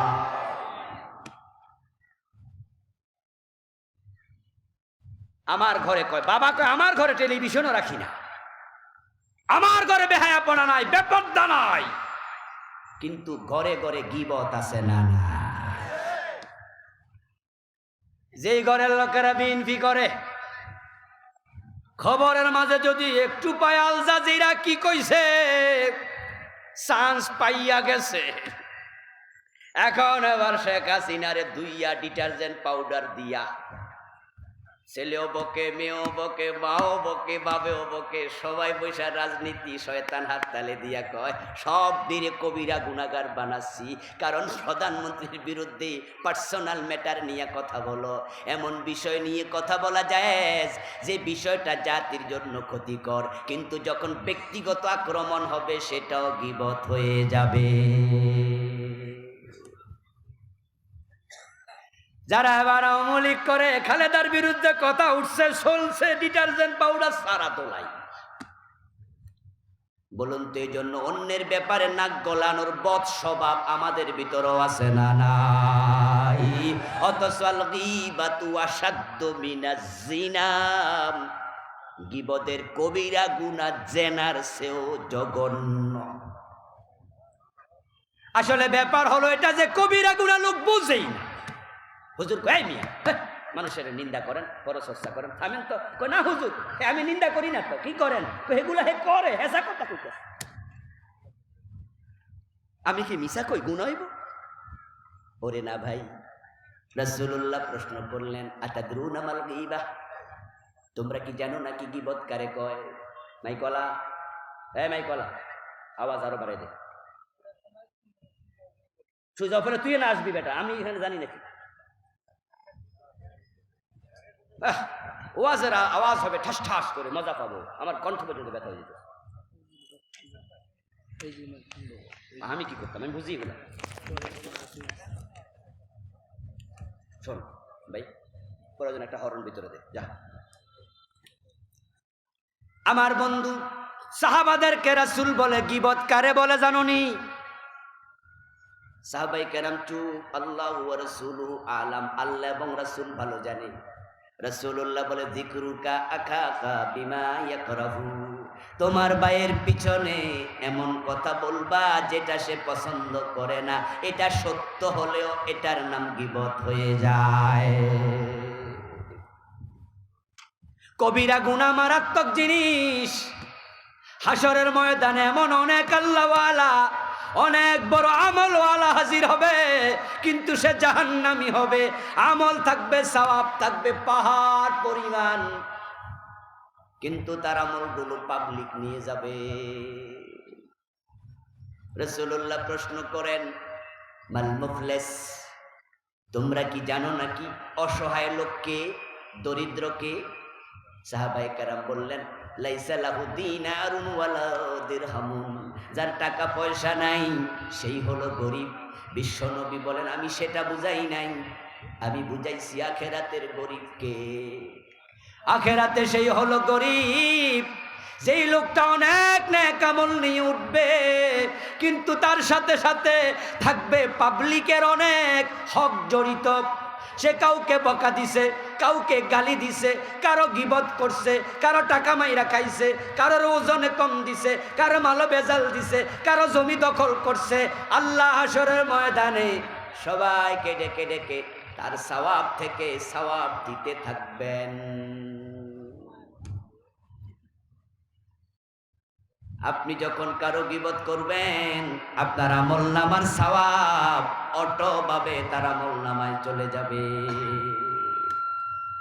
এজন্য আমরা মাঝে মাঝে বলি, গীবত যদি করো নিজের মা বাবার করবা, অন্য মানুষের কাছে নিন্দা করলে নিজের মায়ের করবা, বাবার করবা। আপনি বলবেন, হুজুর বলেন কি, আমার বাবা মায়ের নিন্দা আমি মানুষের কাছে কেমনে করি? আমি বলবো, দোস্ত, কারণ তুমি যদি তোমার বাবার নিন্দা করো, মায়ের নিন্দা করো, তাহলে তোমার আমলনামার সওয়াবটা তোমার মা বাবা পাইবে, নিজের লোকের উপকার হবে। তুমি তোমার দুশ্মনের গীবত কইরা তুমি তো লসে পইরা গেছো, দুশ্মন জিতলো, তুমি গেলে ঠকে। এখন কাবিরা গুনাহ কারে কয় সেটা আমি শুরুতে আবার বলি, তারপরে কয়েকটা কবিরা গুনার নাম বলে আমরা আলোচনার শেষ দিকে যাব। কাবিরা গুনাহ হলো হিয়ামা তাফাকাতি শরাব আলা তাহরিমিহি, যেই কাজটা করলে হারাম হয় শরীয়তের বিধানে সব আলেমের মতে এটার নামই কবিরা গুনাহ। এবার বলুন তো, ফজরের নামাজ পড়া নফল না ফরজ? আওয়াজ করুন, নফল না ফরজ? ফজরের নামাজ না পড়া হালাল না হারাম? তাহলে এটাই কবিরা গুনাহ। এবার বলুন তো, মদ পান করা হালাল না হারাম? এটাই কবিরা গুনাহ যদি করেন। বলুন তো, মিথ্যা কথা বলা হালাল না হারাম? এটাই কবিরা গুনাহ। তাহলে সংক্ষেপে ব্যাখ্যা হলো, যেই কাজটা হারাম সেটাই করা যাবে না। আল্লাহ তাআলা যা ফরজ করেছেন তা আমল করা আবশ্যক, তরক করা হারাম। আল্লাহ যা নিষেধ করেছেন তা তরক করা আবশ্যক, ও তাতে লিপ্ত হওয়া হারাম। আর একটা সংজ্ঞা হলো কবিরা গুনার, হিয়া কুল্লু যামবিন খাতামাহুল্লাহু তাআলা বিনারিন আও গাদাবিন আও লানাতিন আও আযাব। আপনি কোরআন পড়লে পাবেন এইটা করো না, এটা করো না, এটা করো না, তারপরে আবার আছে যদি করো আল্লাহ আযাব দেবে, আল্লাহ লানত দেবে, আল্লাহ গজব দেবে, আল্লাহ শাস্তি দেবে। যখন দেখবেন গজবের, আযাবের, লানতের, শাস্তির, জাহান্নামের ভয় দেখানো হয়েছে, বুঝে নিতে হবে ওই কাজটা করলে কবিরা গুনাহ হবে। ইমাম আয-যাহাবী রাহিমাহুল্লাহ কবিরা গুনাহ নামে একটি বই লিখেছেন, বইটার নামই হলো আল কাবাইর। ওই বইতে তিনি কবিরা গুনাহ এনেছেন ৭০টা। আমি জানি না এই ৭০টা কবিরা গুনাহ আপনারা জানেন কিনা। অনেক পাওয়া যাবে এখানেও যারা কবিরা গুনাহ চিনেই না। তো না চিনলে বাঁচবেন কেমনে? বাঁচতে হলে জানতেই হবে। আজকে একটা কঠিন প্রশ্ন করতে চাই, আপনি লজ্জা পাওয়ার কিছু নেই, কারণ সমাজে এই কামের কর্মীর অভাব নাই, হয়তো স্টেজেও আছে।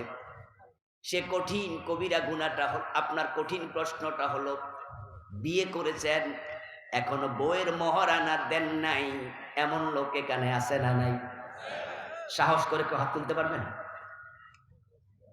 আচ্ছা, দেন নাই, আর লাগবে না। আছে যে এটা আমি নিশ্চিত হলাম। আচ্ছা এবার একটু বলুন তো, বউয়ের মহারানার হক আপনার দেয়া নফল না ফরজ?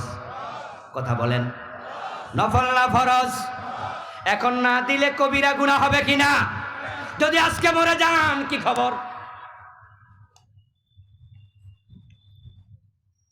আমার ভাগ্নি জামাই মারা গেছে কিছুদিন আগে বিদেশ। গত 2-3 দিন আগে আমি গেলাম বোনের বাড়িতে, ভাগ্নিটা জানতে চাইলাম বিদেশ মারা গেছে। এখন তো মেয়েটা বিধবা, স্বামীর বাড়ি থেকে টাকা পয়সা কিছু দিছে কিনা, তোর হক আদায় করছে কিনা। বলল 1 লাখ টাকা দিছে, সামান্য কিছু স্বর্ণ ওনাকে গলায় সেটাই আছে। জিজ্ঞাসা করলাম মহারানা কত ছিল? বলল সম্ভবত 4 লাখ। জিজ্ঞাসা করলাম দিছে কিনা? কয় দেয় নাই। তো তার তো সম্পদ আছে, তার বাবা মা কি বলেছে? তার বাবা মায়ের জবাব, তার মহারানা তার থেকে নেওয়া আমরা দিতে পারবো না। ও আমার ভাই, আমি আপনাকে বুঝাচ্ছি, আপনি যে মানুষের জমি দখল করে মরে গেছেন, জমিটা ফিরাইয়া দেন নাই। বাবা মরে গেছে 10 বছর আগে, বোনের জমিটা আপনি রেখে দিছেন, দেন নাই। আপনি মরে গেলে আপনার ছেলেরা তো ফিরাইয়া নাও দিতে। বাবার 1 লাখ টাকা হাওলাত দিছ, বাবা মরে গেছে, বাবার তেল আমরা দিমু না। আপনি এটাকে হালকা ভাবে নেবেন না, হাসরের ময়দানে আপনাকে দিতেই হবে। সূরা নাবার শেষ আয়াত, একবারে শেষ আয়াত। হাসরের ময়দানে আল্লাহ তাআলা সব মাখলুককে একত্রিত করবেন, যত অপরাধী মাখলুক আছে আল্লাহ হিসাব করবেন। যখন হিসাব করবেন, ওয়ায়াকুলুল কাফিরু ইয়া লাইতানি কুনতু তুরাবা, ওই মাখলুকের হিসাব দেখে কাফেররা বলবে, আহা আমরা যদি তাদের মতো মাটি হতাম, তাদের মতো মাটি হতাম। এই আয়াতের ব্যাখ্যা বিশ্ব নবী বলেন, ব্যাখ্যাটা শোনো। যেই গরুর শিং ছিল, যেই গরুর শিং ছিল না, ওই শিংওয়ালা গরু শিংবিহীন গরুর সাথে মাস্তানি করে গুতা মারে। এখন সে তো গুতা ফিরাতে পারে নাই, কারণ তার তো শিং নাই। আসরের ময়দানে ওই 2টা গরুকে আল্লাহ জীবিত করবে। যেটার দুনিয়ায় শিং ছিল না ওটাকে শিং দেবেন, যেটার শিং ছিল ওটাকে শিং দেবেন না। এবার আল্লাহ বলবেন, তুই তার কাছে 5টা গুতা পানা আস, ওই 5টা গুতা আজকে ফিরাইয়া দে। কারণ তিনি তো ন্যায় বিচারক। তো দুনিয়ায় তো তার শিং দেয় নাই, শিং যদি দিত তাহলে সে গুতা খাইতো, আবার গুতা কিছু, কথা কয় না কয় না, গুতা কিছু দেখবেন 2 শিংওয়ালা লাগলে কিন্তু আবার মারামারি চলে 10 মিনিট 15 মিনিট। 2টা গরু শিং আছে, চলছে মারামারি, এক পর্যায়ে যেটা হেরে যায় এটা এবার দৌড় মেরে জায়গা। কিন্তু যেটা শিঙে নাই হে মারামারি করবো কি দিয়া? এর শিং দেয় নাই কে? কথা বলেন, শিং দেয় নাই কে? এখন আল্লাহ না নেই বিচারক, সে যে শুধু গুতা খাইয়া গেল। আপনারা যারা ক্ষমতা পাইছেন ভুলে যাবেন না, আপনারে ক্ষমতা দিছে কে? জুলুম করার জন্য দিছে? আপনার শরীরে বল আছে, বলটা দিছে কে? আপনার জায়গা আছে, জমি আছে, পয়সা আছে, এটা দিছে কে? আবার যে গরিব ঘরের সন্তান মায়ের পেট থেকে আসছে, একবার যে জায়গায় সন্তান মা প্রসব করেছে ওই জায়গাটাও খাস জমি সরকারের জায়গায় থাকে। এত গরিব, তার কিচ্ছু নাই, ওরে গরিব মায়ের পেটে পাঠাইছে কে? এখন আপনি পয়সাওয়ালা হইয়া মারবেন, জুলুম করবেন, ক্ষমতাওয়ালা হইয়া করবেন। আল্লাহ কয় আমি গরু ছাগল রেও ছাড়মু না, আর তুই তো মানুষ, তোরে তো হিসাবের জন্যই বানাইছি। তোর গড্ডানে আমি ক্যামেরা দিয়ে দিছি, সব রেকর্ড করব। এখন বউয়ের মোহর দিলেন না, ওই গরু সিংওয়ালা গরু যখন 5টা গুতা মারবে, গুতা মারা শেষ। এবার আল্লাহ কি গরুর জন্য জান্নাত বানাইছে? জাহান্নাম বানাইছে? এবার আল্লাহ বলবেন কুনু তোরাবা, তোমরা মাটি হয়ে যাও, মাটির সাথে মিশে যাও। হাশরের মাঠে কাফেররা দেখবে ওই গরুগুলো হঠাৎ করে মাটির সাথে মিশে গেছে, জান্নাতও নাই জাহান্নামও নাই। তখন কাফেররা বলবে হায় রে, আমরাও যদি আজকে মাটি হয়ে যেতাম। কিন্তু আপনার উপায় থাকবে না। ইমাম সাহাবীর লেখা আল কাবায়ের বইটা কিনবেন, কিনে আপনারা পড়বেন, আপনি কবিরা গুনাহ থেকে বাঁচতেই হবে। আচ্ছা, এখন যদি আজকে মৃত্যু হয় এখন কি হবে? কোনটা কবিরা করছেন জানেন তো না? 3টা অপরাধ। অপরাধ 3 ভাগে বিভক্ত। একটা অপরাধ আল্লাহর সাথে, আর একটা অপরাধ নিজের নফসের সাথে, আর একটা অপরাধ পাবলিকের সাথে। একটা অপরাধ আল্লাহর সাথে করেছেন, সেটার নাম শিরিক। যদি আপনি শিরিক করে থাকেন, আজকেই আপনাকে শিরিক থেকে ফিরে আসতেই হবে। এই বিষয়ে আমার লেখা একটি বই আছে, যদিও আজকে এটা নাই আমার কাছে, এখানে শেষ হয়ে গেছে। আমি 29টা শিরিক লিখেছি। শিরিক যারা করবেন তারা তাওবা করবেন আজকেই। এখন তো আপনি জানেন না শিরিক করলেন কিনা। আমি সংক্ষেপে যদি বলি তাহলে বলবো, আপনি আল্লাহর সিফাতের সাথে, আল্লাহর কুদরতের সাথে, আল্লাহর হুকুমতের সাথে, আল্লাহর জাতের সাথে, যেটা আল্লাহর জন্য খাস, এটাতে অন্যকে শামিল করলে এটার নামই শিরিক। যেমন ধরুন, সন্তান দেয়ার মালিক কে? জোরে বলেন কে? যদি কেউ পীরের কাছে চায়, এটাই শিরিক। এবার বলুন তো, ইবাদতের মালিক কে? যদি কেউ পীরের পায়ে সেজদা দেয়, এটার নামই শিরিক, কারণ সেজদা একটা ইবাদত। এবার বলুন তো, নজর, মানত, মানতের কথা কোরআনে আছে না নাই? কোরআনে আছে, মানত প্রসঙ্গে আলোচনা। ওই মানত ইবাদত, তাই মানত হবে শুধু আল্লাহর নামে যদি কেউ করে। যদিও বিশ্ব নবী বলেছেন মানত করার মাঝে কোনো কল্যাণ নাই। মানত কিছু দৌড়াইয়াও দেয় না, মানত কিছু টেনেও আনে না, মানত শুধু কৃপণ থেকে কিছু মাল বের করে। কারণ মানতের স্টাইলটাই আল্লাহর অপছন্দনীয়। মানত করার সিস্টেমটা কি? হে আল্লাহ, তুমি যদি আমার এটা দাও তাহলে আমিও দিমু, এই না নাকি? মানত সিস্টেম কি? আল্লাহ, আমার ছেলে যদি মেট্রিকে A+ পায়, তাহলে আমি ওই পাগলা মসজিদে 1000 টাকা দেব। যদিও পাগলা মসজিদে টাকার কোনো অভাব নাই, সবাই এনে দেয়, আর পাশে মসজিদ ভাঙ্গা পরে এনে দেয় না। এখন পাগলা মসজিদওয়ালারা আমার উপর আবার খেপবো, ওইটাও আল্লাহর ঘর।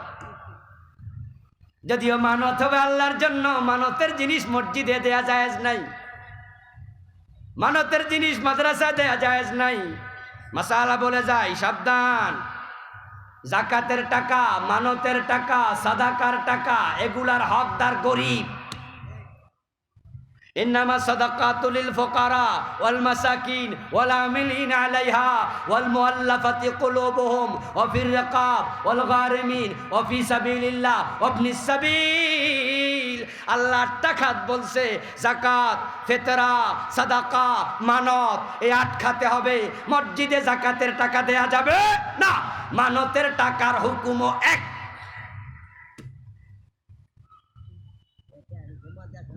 কথা বোঝেন?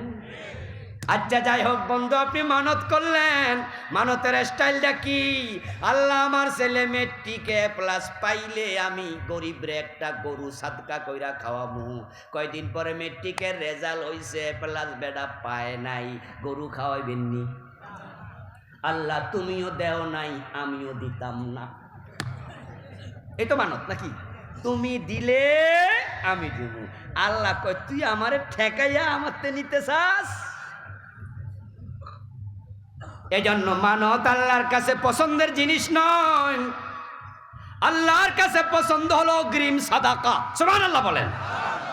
আল্লাহ, আল্লাহ, আমার ছেলেটা মেট্রিক পরীক্ষা দিছে, আল্লাহ আমি তোমার রাস্তায় 1000 টাকা দিলাম, আল্লাহ মসজিদে আমি 1000 টাকা দান করলাম, আল্লাহ মেহেরবানি করে আমার ছেলেকে ভালো রেজাল্ট দাও। আল্লাহ এটা খুব পছন্দ করে। কিন্তু আপনি আল্লাহরে ঠেকাইছেন, A+ তুমি দাও, তারপরে আমি।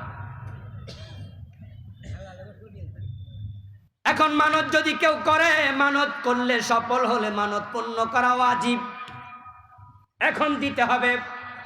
কিন্তু ওই মানত যদি কেউ মাজারে করে তাহলে শিরিক হয়ে যাবে, কারণ ইবাদত হবে আল্লাহর নামে, মাজারের নামে ইবাদত হবে না।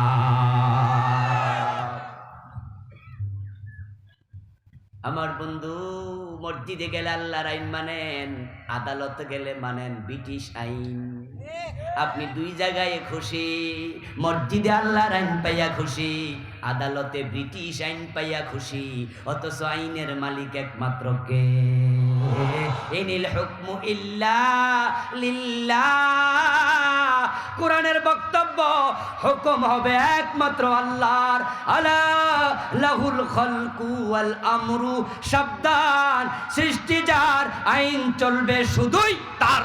তাই দুই জায়গায় দুইজনের আইন মানলে ঈমান থাকবে না, এটা শিরিক।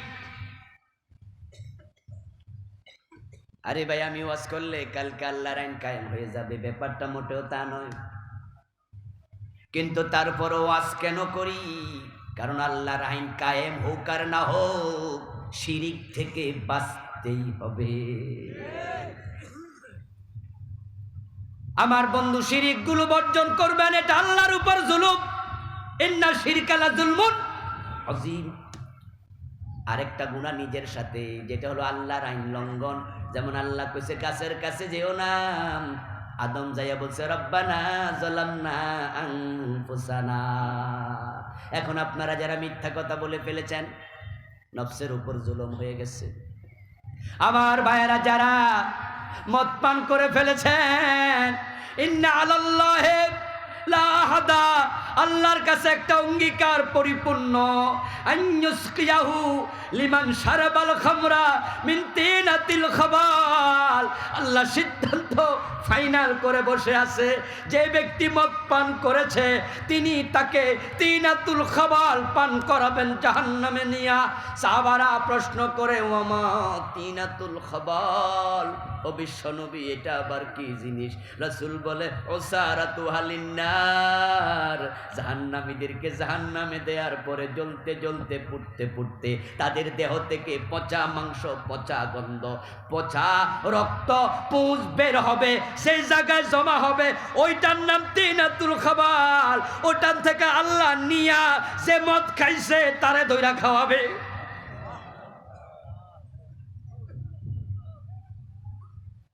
তো যারা মদ খাইয়া ফেলছ, তোমাদের উপায় নাই, নফসের উপর জুলুম। এখন এটার কি হবে? এই জাতীয় যত কবিরা গুনাহ আছে নফসের উপর হয়ে গেছে, তা থেকে বাঁচার শুধু একটা পথ, আজকেই তাওবা করতে হবে।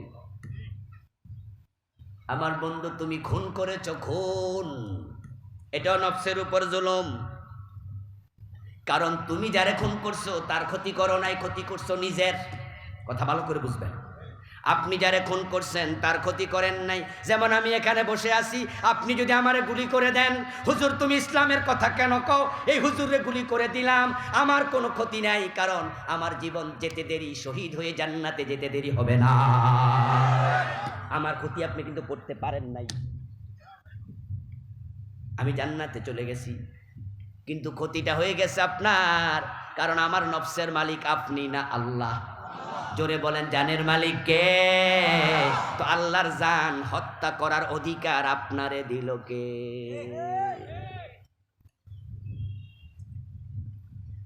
এজন্য বিশ্বনবী বলেন, লাউ আন্না হালাস সামাওয়াতি ওয়াল আরদ ইশতারাকু ফি দামিন মুমিন লা কাব্বাহুমুল্লাহু ফিন্নার। আকাশের সব ফেরেশতা, জমিনের 800 কোটি মানুষ সবাই যদি একমত হয়, চলো আবুল কালাম আজাদকে খুন করি, ফেরেশতা সব এসেছে হাতে তলোয়ার নিয়া, 800 কোটি মানুষ এসেছে, এতজন মিলে আমারে মারতে পারবে না। ওখান থেকে একজন কয় তলোয়ার দিয়া কল্লা কাটো। বাকি আকাশের ফেরেশতারা 800 কোটি মানুষ কয় আমরা তোমার সাথে একমত আছি, তুমি তারে কল্লা কাটো। আল্লাহর হাবিব বলে, বিনা দোষে আবুল কালাম আজাদরে কেন মারলা? এ সবগুলাকে আমি জাহান্নামী বানায়া ছেড়ে দেব।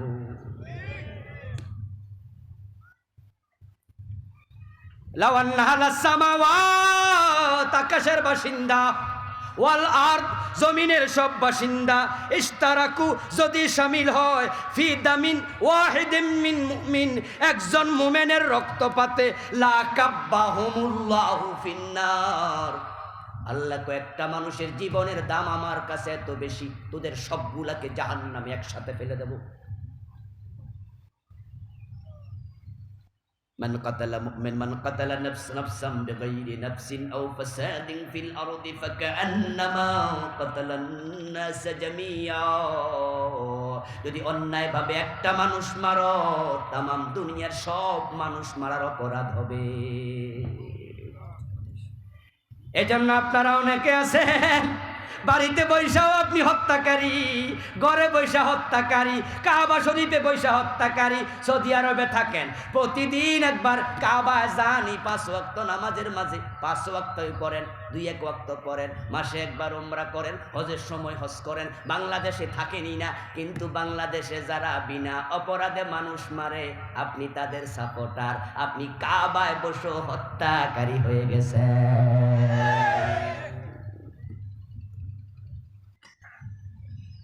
এখন আপনি তো নফসের উপর জুলুমকারী, কি করবেন? পথ একটা, তাওবা তাওবা তাওবা।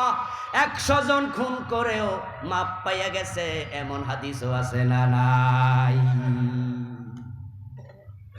এখন আপনাদেরকে আমি আজকে ওয়াজটা করে যেতে চাই যে যারাই আপনারা কবিরা গুনার সাথে মিশে গেছেন, তাওবা আজকে করতে হবে। 3 নাম্বার আরেকটা গুনাহ আছে যেটা অন্যের সাথে জড়িত, ওই গুনাহ এত মারাত্মক, তাওবা করলো মাপ নাই, ওটা আল্লাহ ক্ষমা করবে না। শিরিক করেছেন, আজকে তাওবা করেন, আল্লাহ কয়ে ক্ষমা করে দেব। আপনি মানুষ হত্যা করেছেন, মদ পান করেছেন, আল্লাহ কয়ে তাওবা করো, ক্ষমা করে দেব। কিন্তু চেয়ারম্যান সাহেবের 10 টাকা খাইয়া বসে আছে, আল্লাহ আমারে মাফ করো, আল্লাহ কয় টাকাটা তো আমার না, আমি ক্ষমা করি কেমনে?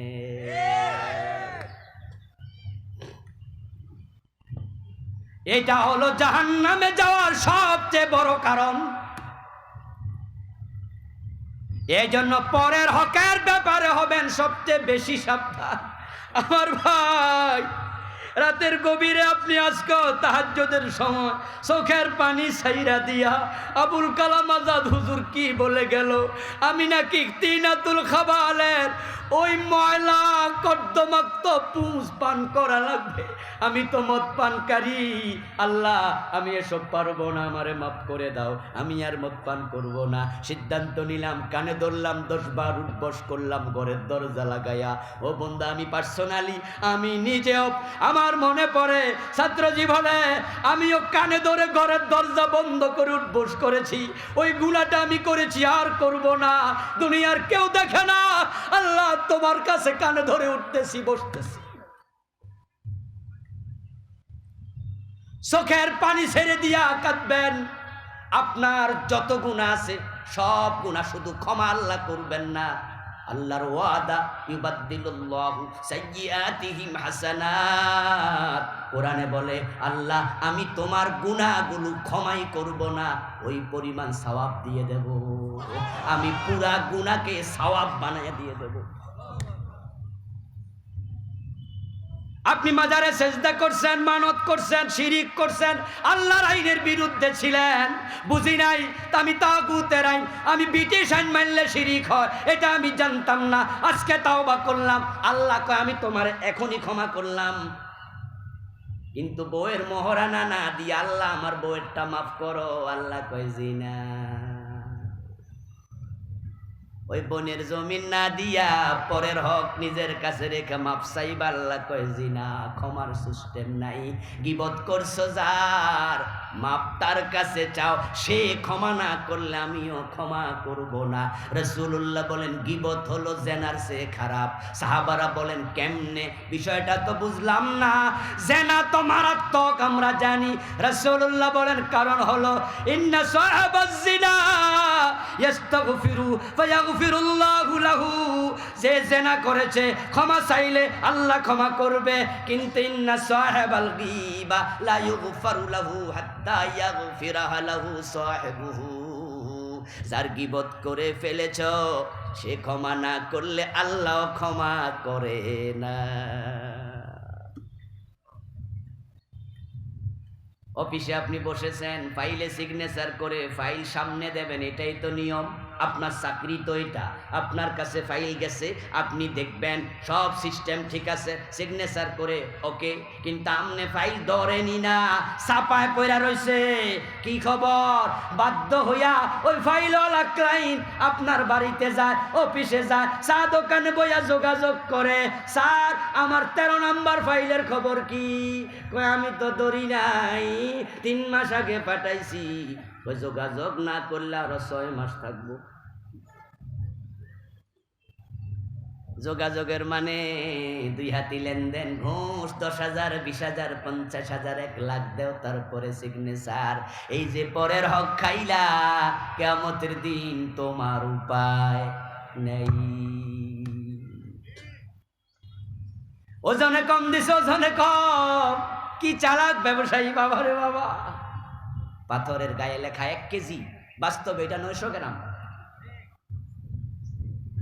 ওই যে বাটখারা, আপনি বুঝবেনও না, ঠকছেন।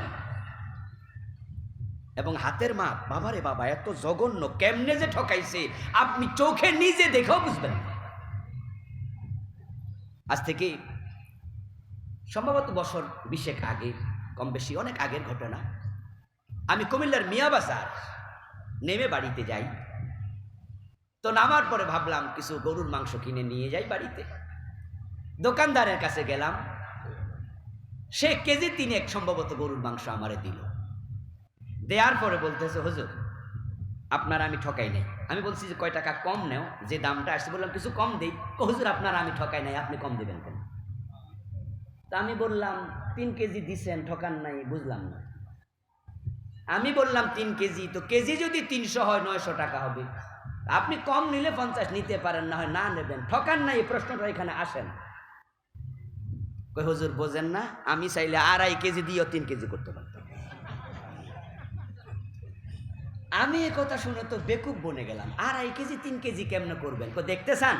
এটা কইয়া আমার যে পোটলা মাংসের ওটা থেকে সে একটু কমাই ফেলছে, হাতে লইয়া কিছু সরাইছে, সরাইয়া বাকিটা ফাল্লায় তুলছে, তুইলা আমারে দেখাইতেছে এখানে 3 কেজি আছে। আমি তো আরো বোকা বনে গেলাম। আমি বললাম ভাই কেমনি কি? আর দেখা মনে হয় শিক্ষা লাগবে না। এটা আমাদের গোপন এলেন। আপনি চালাকি করে মানুষ ঠকালেন, কান খুলে শুনুন, তাকে ঠকান নাই, নিজেকে ঠকাইছেন।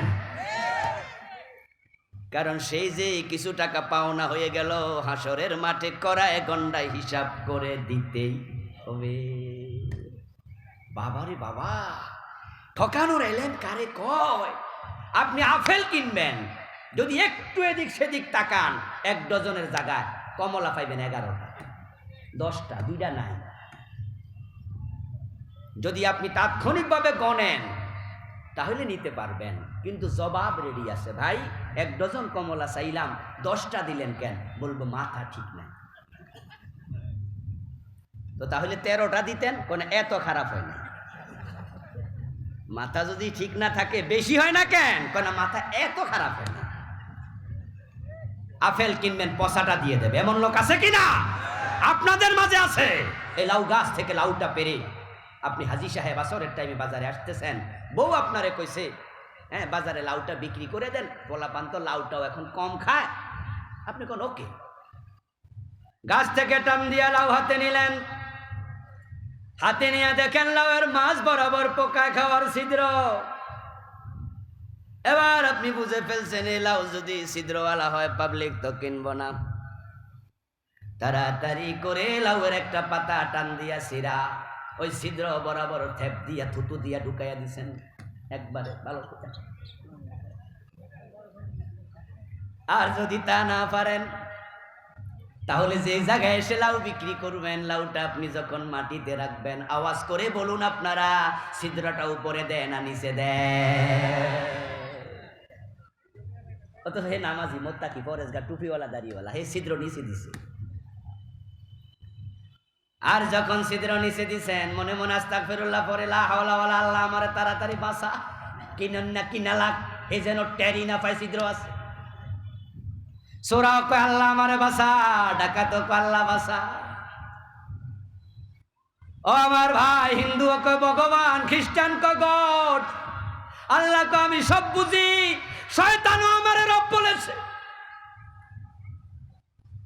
যখন জান্নাতের সীমা থেকে আমি বের করেছি শয়তানকে, শয়তান বলছে রব্বি ফাংজিরনি ইলা ইয়াউমি ইউবাসুন, ও আমার রব আমার কিয়ামত পর্যন্ত হায়াত দাও। আমার সুরেও ডাকে, ডাকাতও ডাকে, শয়তানও রব বলে। আমি সবার ডাক শুনি না রে, সবার ডাকে সাড়া দেই না। ওই মিয়া আল্লাহ আল্লাহ তাড়াতাড়ি লাউডা বেচালাই। যে বেটা লাউ কিনতে আইছে ওই বেটা ছিদ্র কই টের পায় নাই, তাড়াতাড়ি কিন্না চলে যায়। আর আপনি লাউয়ের টাকা পকেটে লইয়া তাড়াতাড়ি আসরের নামাজে খাড়াইয়া আল্লাহু আকবার ইয়াকা নাবুদু, আমি তোমার গোলাম আইছি। আল্লাহ কয় কয় কেডারে সোয়ের ঘরে সো।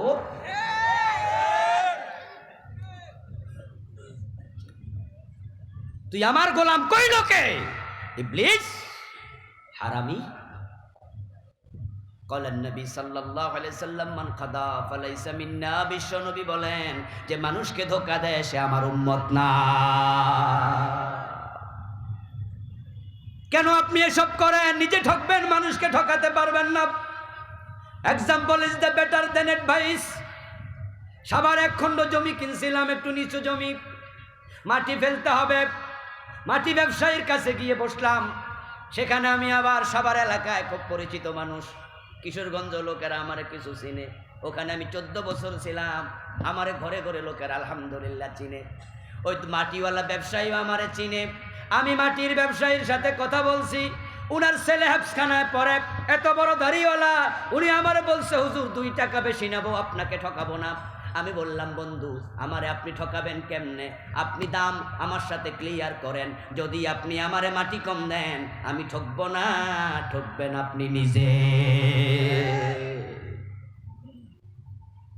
এ কয় হুজুর এই আপনারা কথা কইলেই শুধু আখেরাত আখেরাত। আমি কই জি, আমরা আখেরাত নিয়ে চলি। এই জন্য আমি আপনাকে ঠকাবো না, আপনি ঠকালে আপনি ধরা খাইবেন। কথায় কথায় মিথ্যা, মানুষ ঠকানোর জন্য মিথ্যাটাকে পুঁজি বানাইছে। হুজুর মানুষ দোকানে ঢুকছে, ভাইজান পাঞ্জাবি কত? হুজুর আপনি আইছেন বলেন কি, আপনার থেকে কি দাম বেশি নিমুনি? হুজুর দেন দেন 500। আমি তো খুশিতে কত কত, আমার মুসল্লি আমারে পাইয়া একবারে কম দামে বেচতেছে। কিন্তু আমি জামায় হাত দিয়া কই দোস্ত ভাইজান কাপড় যা, এটা তো 300-র বেশি হইব না। কই হুজুর বলেন কি, কিনছে তো কিনায় তো পড়ছে 350। আমি কি আপনারে ঠকামনি? এমন মিছা কথা কইছে, আমি তো 350-র নিচে নামার আর কোনো জায়গাই নাই। এরপরে আমি তো আমতা আমতা করি, কি কোন 350 দিয়া কিনছেন? হুজুর টেনশনের কারণ নাই, যান কিনা দামটাই দেন। এমন আছে কিনা? আপনি আমার পাড়া প্রতিবেশী, আপনি আমার বন্ধু, আপনার তো বেশি নেব। আচ্ছা কিনা দাম দেন, কিনা দাম। আমি হুজুর মানুষ, বিশ্বাস করলাম, 350 টাকা দিলাম। আমার জামাটা ব্যাগে ভরে পলিথিনে ভরে দিছে, হাতে নিলাম। মনে মনে আমি কই ইমাম হওয়াতে দেখছো নি কি লাভ, কেনা দামেও পাওয়া যায়। তারপরে বের হওয়ার সময় হেতে এবার কয় কি হুজুর দোয়া করিয়েন। এর মানে বুঝাইছে ব্যবসা তো নেই নাই, কমপক্ষে দোয়াটা নিলাম। আমিও মন ভরে দোয়া করলাম। পাশে দাঁড়ায় আছে ছোট্ট একটা বাচ্চা, যে গ্রাম থেকে ব্যবসা শিখতে আইছে। বিনা পুঁজিতে বাপে কইয়া গেছে বেতন লাগবে না, কিছু লাগবে না, আমার ফোলার একটু ব্যবসা শিখাইয়া দাও, বড় হইলে আমিও একটা ব্যবসা দিও। ওই পিসি কয় চাচা এটা তো 200 দিয়া কিনছো, 350 কইছো কেন? কই বেটা ব্যবসা শিখ। হারামি কারে কয়, ঠিক না? ওই পিসি রে কয় ব্যবসা শিখ। 350 না কইলে কি হুজুরে দিত? এজন্য এমন ভাবে কইবি শিখালো। ব্যবসা শিখায় না হারামিগিরি শিখায়? উত্তম এলেম যদি সাদাকায়ে জারিয়া হয়, যে ব্যক্তি কেমনে পকেট মারি শিখায়, এটা ফলো করে যারা চলবে গুনাহে জারিয়া হয়ে যাবে। মানুষের হক আদায় করেন, তারপরে তওবা করেন। মানুষের হক পকেটে রেখে তাওবা কবুল হবে না। এই জন্য আসলে কবিরা গুনাহ আমরা পরিত্যাগ করি। আল্লাহ তৌফিক দিন, বলেন আমিন।